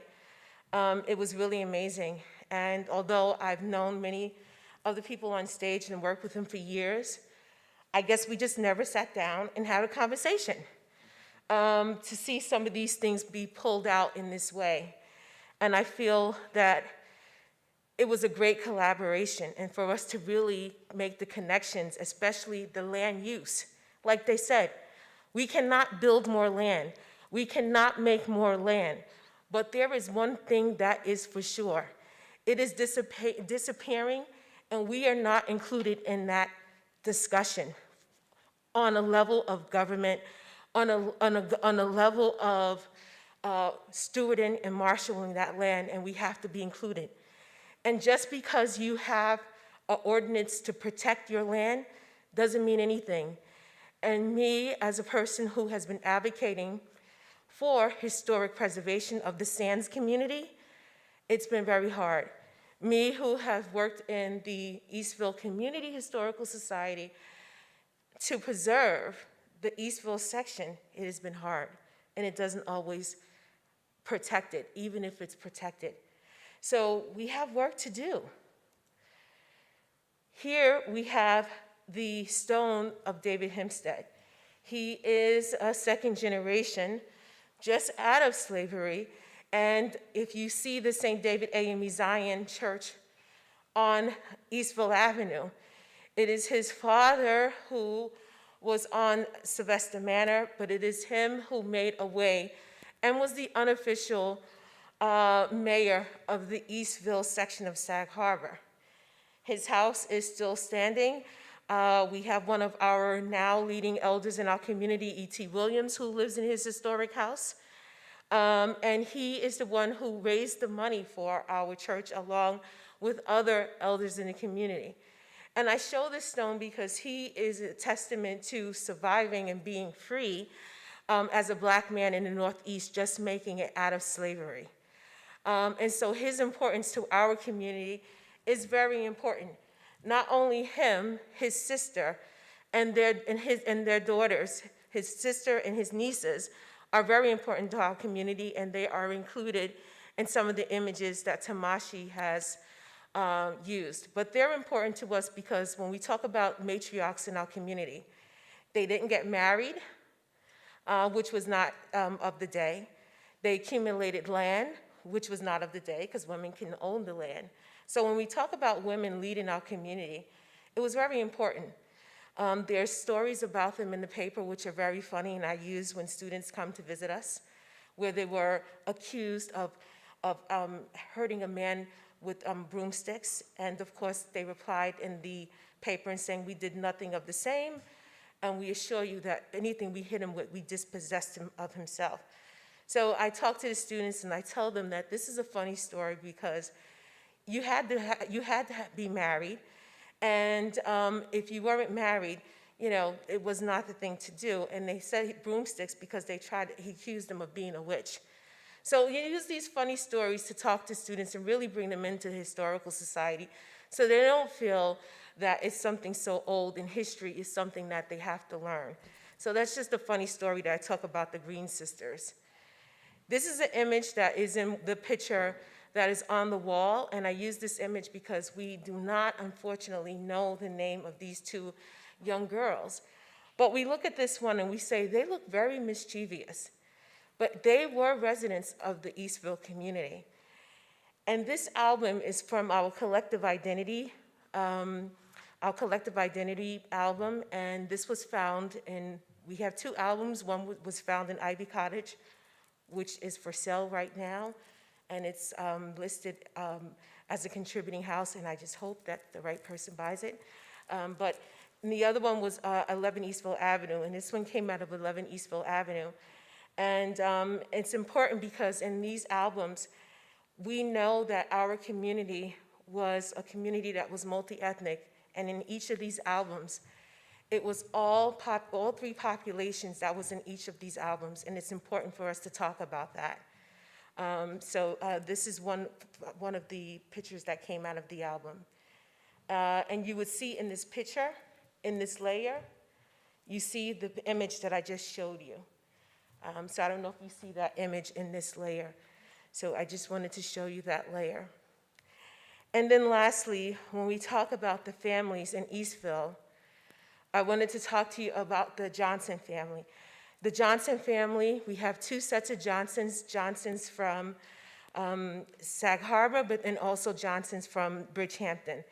These are the Johnson family members that owned the 1925 Sears and Roebuck Catalog Order House that we are currently headquartered in.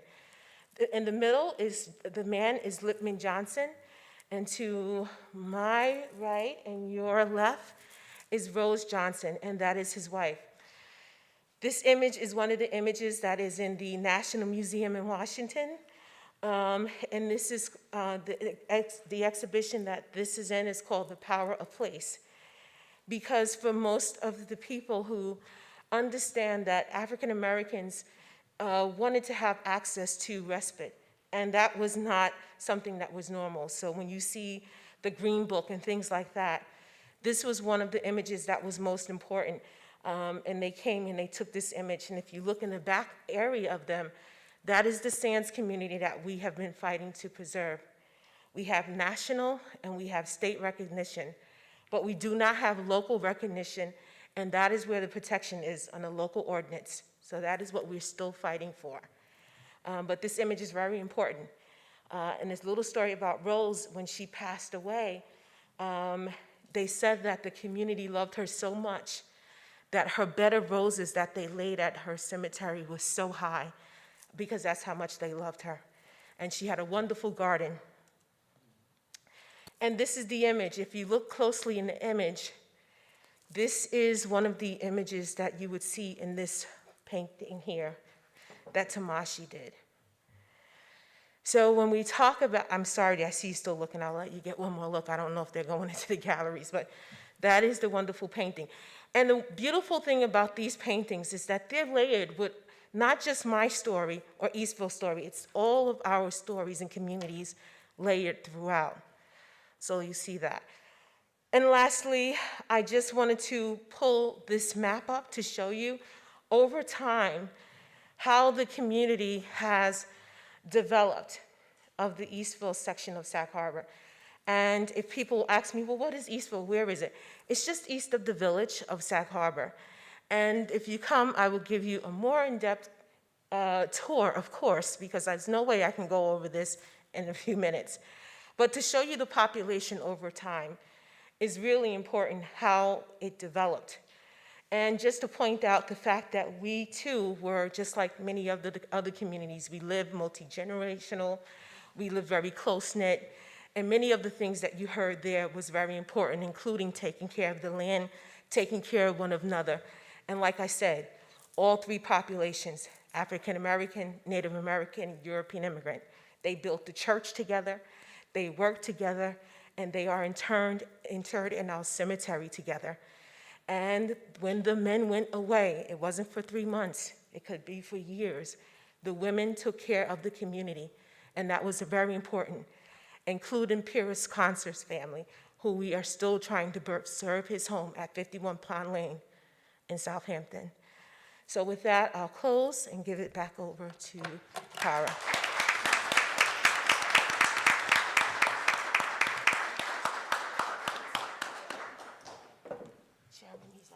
Yeah, Jeremy, come back, please.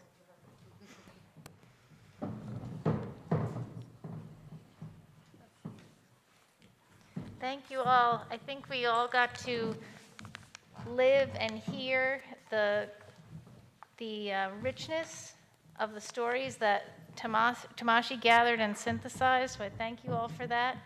The layers, the fact that her work has layers, it's an important metaphor for uncovering the layers and seeing the connections. I want to ask, before I ask if the audience has any questions, if any of you have anything you'd like to share after listening to one another. Go ahead, grab a mic. I wanted to share, one of the things that Georgette said was basically that we normalize, and she talked about having weddings on plantations.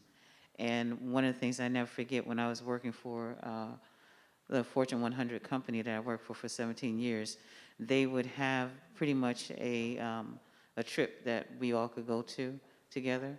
And so they took us to this place in South Carolina, and it was on a plantation. And I never forget that while riding down the road to the plantation, that it was dark and you could see the high trees, and all I could think of was that my ancestors, a lot of them hung from these trees. And then when we got to the plantation, they actually had individuals that were out playing the banjo, and they had these picnic tables. And this was a corporate function. This was supposed to be a celebration. And it was me and another peer of mine that were riding on a van, and I just could not, I was almost in tears. And when I got there, I just told them, I told the driver, me and the other person, we said that, I don't want to stay here, take us back to the hotel. And I never, ever forgot that moment. And that you just brought that back to my remembrance of how normalized it was. And a lot of people don't understand the inequities and the things that Black and brown people, you know, have to deal with on a daily basis, that people many times normalize and don't even realize the effect and the impact that it has on the community and the individuals of that community. I just wanted to say that.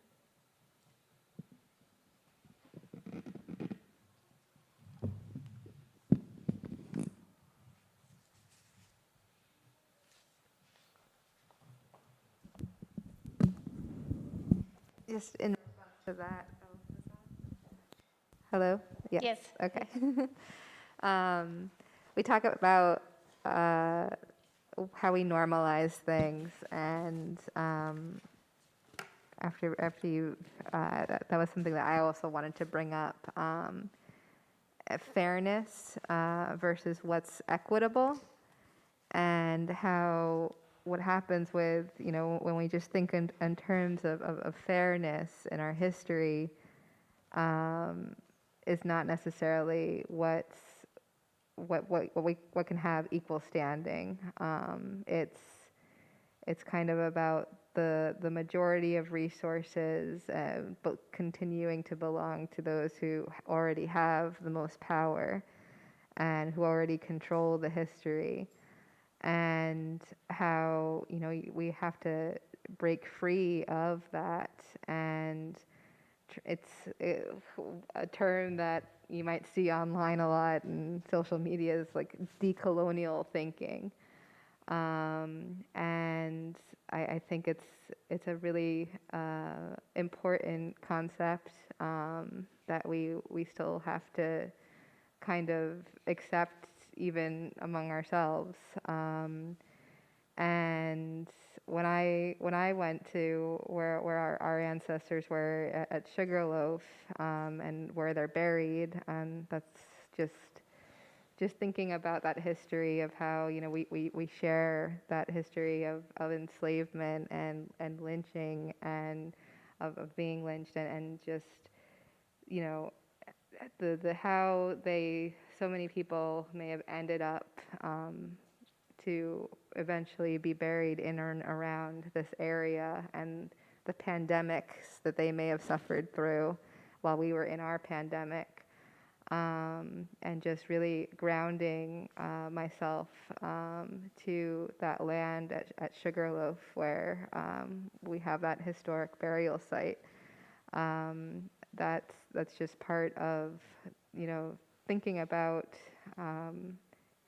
being the whole concept of one day actually getting this land back within our Shinnecock Hills, and tearing down a mansion just so that we can restore this to what it was, and so we could have this sacred space for our people and for healing,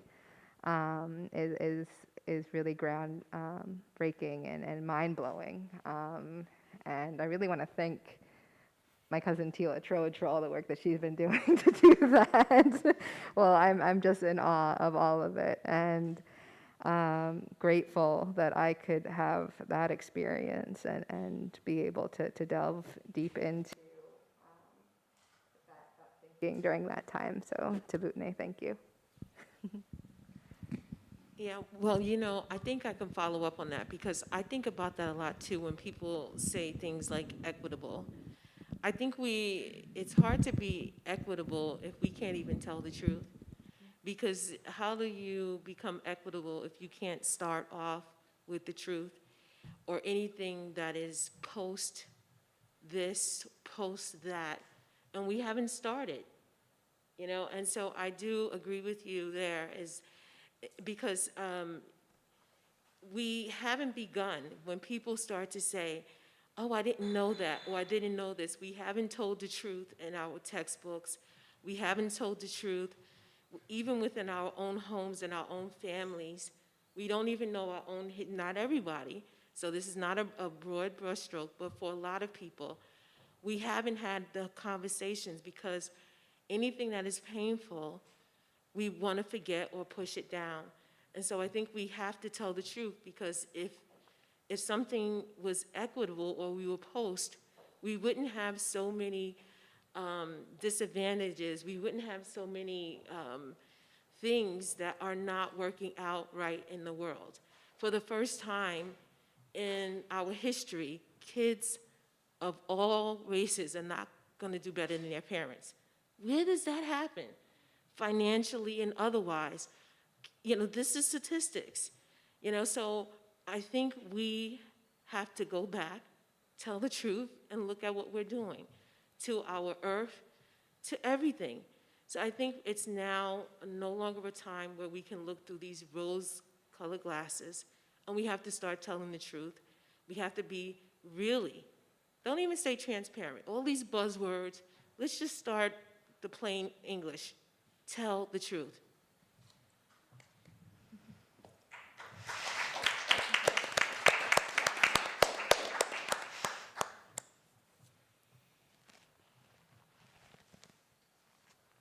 All right, so we'll open it up to questions from the audience. I'm going to repeat the question because we also do have an online audience. So go ahead as loud as you can, please. Okay, I wanted to kind of continue that thought about Sylvester Manor. I remember reading the book, it must have been 6 or 8 years ago, which is a very white perspective. I was surprised to learn not only was Sylvester Manor one of the first plantations in the Northeast, it was actually among the last in the country. It was one of the last active plantations to be closed. And I questioned myself, is Sylvester Manor an opportunity to tell a story that needs to be told? I can understand why a lot of people would want to perhaps just sort of undo that and not have it as a monument to slavery, certainly. But I think it's an opportunity to tell a story. If it's told right, tell the truth, as Georgette said. So the question was about Sylvester Manor Plantation, which is on Shelter Island, and whether the existence of the manor or the preservation of the manor is an opportunity to tell the truth, or, if I'm trying to paraphrase a little bit, or should those kinds of sites not be preserved? Is that essentially the question? Yes. Yep. So I'll address that to the panel. Well, I know there's probably many people here that can speak to it, but as a cultural partner, what I will say, it's a fairly new institution as far as being a nonprofit. I think one of the things that happens a lot too is that we have nonprofit organizations and/or people who do not allow people who have been affected or direct ancestors to speak for themselves, as if we are no longer here, okay? And so I will give credit to Sylvester Manor and the people there that they have tried to partner with the people who are affected by past hurts. For instance, I know they have partnered more recently with the Shinnecock Grave Protections Organization. I know I have been a cultural partner to help guide some of the work that has been done there over the years. Donna Marie Bonds, who is the archivist and curator, is not here with us tonight. She's been there for a few years. And the book that you're referring to, anyone can write a book, whether it's authorized or not. I can't speak to that. But that's the important part of the work that we're talking about, and why many of us have agreed with Tomashi's work, is that is research as authentically as it can be, and that it is done in the best possible way. So can institutions like Sylvester Manor be the beginning to telling the truth? Absolutely. But I will say, institutions surrounding Sylvester Manor, we don't know what they're going to do with that truth. For instance, schools are responsible to teach local history at 3rd and 8th grade. I can tell you right now, and many of us here, teachers are not comfortable or prepared to teach that truth. And that's not where the truth is always happening. Parents are the first teachers of their students, of their children, and that's not where it's always done. But as far as institutions, there is a lot of criticism of institutions who do not do it correctly. But I do think if they do it in a more sensitive way and not just no longer have the fancy tour and the costumes back to the heyday of colonialism, they can be an institution of teaching the truth and inclusion. I'll just follow up by saying I think the book you're referring to is called The Manor, and I personally love reading and I love books, and I think that's the only book I've ever destroyed and then thrown away to make sure that no one has ever read again. But there was a book that was written a couple of years later. It's called Slavery Before Race, and that is also about Sylvester Manor and some of the archaeological work that the team at UMass Boston has done. And it really is, I think, you're on the right path. It really is a really grand opportunity to tell the story about early colonial enslavement. A lot of people think that slavery, just started in the South in the 1800s, and that's not true. Slavery has been here since the beginning of colonization. It's a central part of New England history, and Sylvester Manor really is a wonderful place to examine that history. There was so much going on there with that plantation. It was part of the transatlantic slavery trade. They were doing all kinds of things with wampum production. They found in the archaeological layers a really recent layer of wampum manufacturing, and it just didn't make sense because it was post-colonial, and they found that what the Sylvesters were doing was minting this wampum to devalue it, and just causing all kinds of chaos in the economy. And it really is a fascinating case study, but I don't recommend that anybody read that book, The Manor. It's actually quite horrifying, and like you said, a very biased perspective. But again, the book Slavery Before Race, I would recommend to anybody. One thing I would add too is the fact that you said it was one of the last. I think another thing that we're not doing in education is teaching the fact that there was a domestic slave trade. Although the transatlantic slave trade was outlawed in our country, we did have a second, slave trade that was domestic. And so when we see slavery lasting so long, that's because of the domestic slave trade. Not to forget also the fact that we had illegal slaver ships in our ports right here in Sag Harbor, because we were a port of entry. So we do see slavery lingering well past 1827. Tomashi's been out here a few times, and I believe she went out with you to Sylvester Manor with Tila Trojan and Shane Weeks to have that kind of ceremonial recognition of everyone who is buried there, Indigenous and African and Caribbean people. It's really an interesting place. You go up to the attic, and there are Indigenous Montaukett boys who were also enslaved there, and they carve these images of the ships that they would watch come in. And one of them ran away, and there's a whole record about, the trying to figure out where he ran away to, if he made it back to his tribe or what happened. Nobody knows. Hopefully he did. And there's also another really interesting piece that Donna Marine Barnes pointed out when we went to visit, and it's I think it's a tea kettle or a teapot where it's made out of clay, and there's different aspects of how it's made. Like you can tell that I believe it's the handle that's maybe European, but the sprout part is like African, and then the base is like indigenous to, and how these women from different backgrounds came together to put this piece together. So it's definitely when you just be honest about history and not just share you know, the kind of grand colonial kind of view on things, and look beneath the surface more about, you know, the people who really, you know, were kind of either enslaved there or indentured servants, the real labor that was happening there, the lives that were lived there. I think that, you know, I'd be interested in reading that book that you were just talking about, Tila, with all of this interesting history that comes out of there. So there's definitely opportunities for learning and for collaboration that comes from historical places like that, even though it's also very traumatic as well.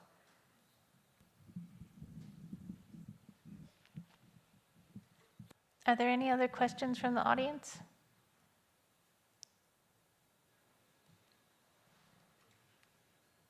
Any comments, final comments from the panel?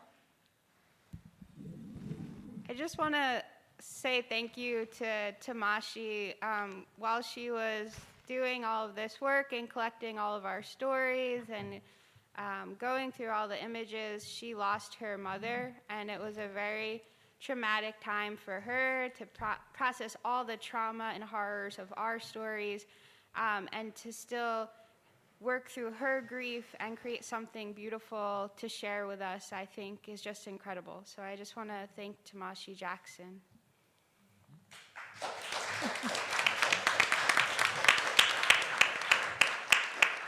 And the thing that I would like to end with is saying is that what we experienced tonight, and first I want to tell you, I just am incredibly overwhelmed with the incredible energy that I felt that has been maintained by this audience. And I appreciate that so much. And the next thing I want to say is that, yes, we do have to work hard to be as truthful as we can. But my experience has been this, and I've tried to work with this with men, women, and children all my life. What also is required is that you have to bring truth with love to minimize the hostility. And the love I understood, and the love I understand most, is the self-love. And that's the piece I was also trying to portray even with my aunties when I showed them, to understand that impalpable self-love they had, where they never, ever, ever, ever, ever, ever felt less about themselves regardless of the circumstances, but most of all, they had courage. They had tremendous courage, and they had tremendous beauty. And the beauty that they had was always saying that if you think I'm beautiful, then I hope you see Jesus in me. And I love that about them. And so I think that in leaving, in our quest, things that make us feel angry, things that make us feel upset, and all of it can, the thing that I am so proud of and so endeared to with all of my colleagues here is I know they find their strength in it, because there's so many things that could make us be like the monsters that we encounter every day. And we refuse to become like the monsters, because we do know that our greatest strength is to find it in love, and that in itself will lead us to our truths. Thank you. Love you. Thank you. I just want to reiterate that thanks to Tomashi Jackson for bringing this together. And we've covered a lot of ground, but we've only scratched the surface. And I want to thank the panelists, especially Georgette Greer-Key, for reminding us at the museum that the work doesn't have a beginning, middle, and an end, but the work of community engagement is ongoing. And the museum intends to focus on that challenge and do our part to telling the truth and revealing the myths that we know have been part of this institution, this community's history, and just thank you all. Thank you. And I also want to say this evening was documented and live streamed, and we'll be posting that so you can review it. There are so many resources connected with these people, with the organizations you heard about, websites to look at. Go drive down the turnpike, look at the activity at the center, check out the OLA website and all of what's going on. Jeremy Dennis, I think he has like 3 different websites with a lot of information, and that's just the the beginning. Yeah, I just wanted to, I wanted to just give a thanks also to Tomashi and to the panel here. And I wanted to say basically that through all of the things that all of our cultures have experienced, the one thing that we can say is that we're still standing. And we're still standing here, we're still making a difference. The point that I wanted to make is that, you know, it took us 70 years to get out of that little house. And it took so many hundreds of years for the Shinnecock Indian Nation, and you guys are still doing it now. And Eastville is still standing. Ola is still doing it. These organizations are what makes this community, and we are part of the community. So, you know, recognize it. As Georgette said, that's the truth. You're looking at the truth right here. And so, you know, let's look at the truth. Let's include us, and let's keep doing the work that we're doing in the community. And please support the work that we're doing. Thank you for this opportunity. So Tomashi's exhibit, the land claim is open through November 7th, is that correct? 7th, Okay, yes. great. Yes, and the catalog, if you'd like to read the interviews that with each of these individuals, that's in the exhibition catalog. We're also going to be putting that into an online archive to be available through the museum's website to teachers and community, everyone who's interested, and taking that further, developing those resources. Thank you. Good night, thank you.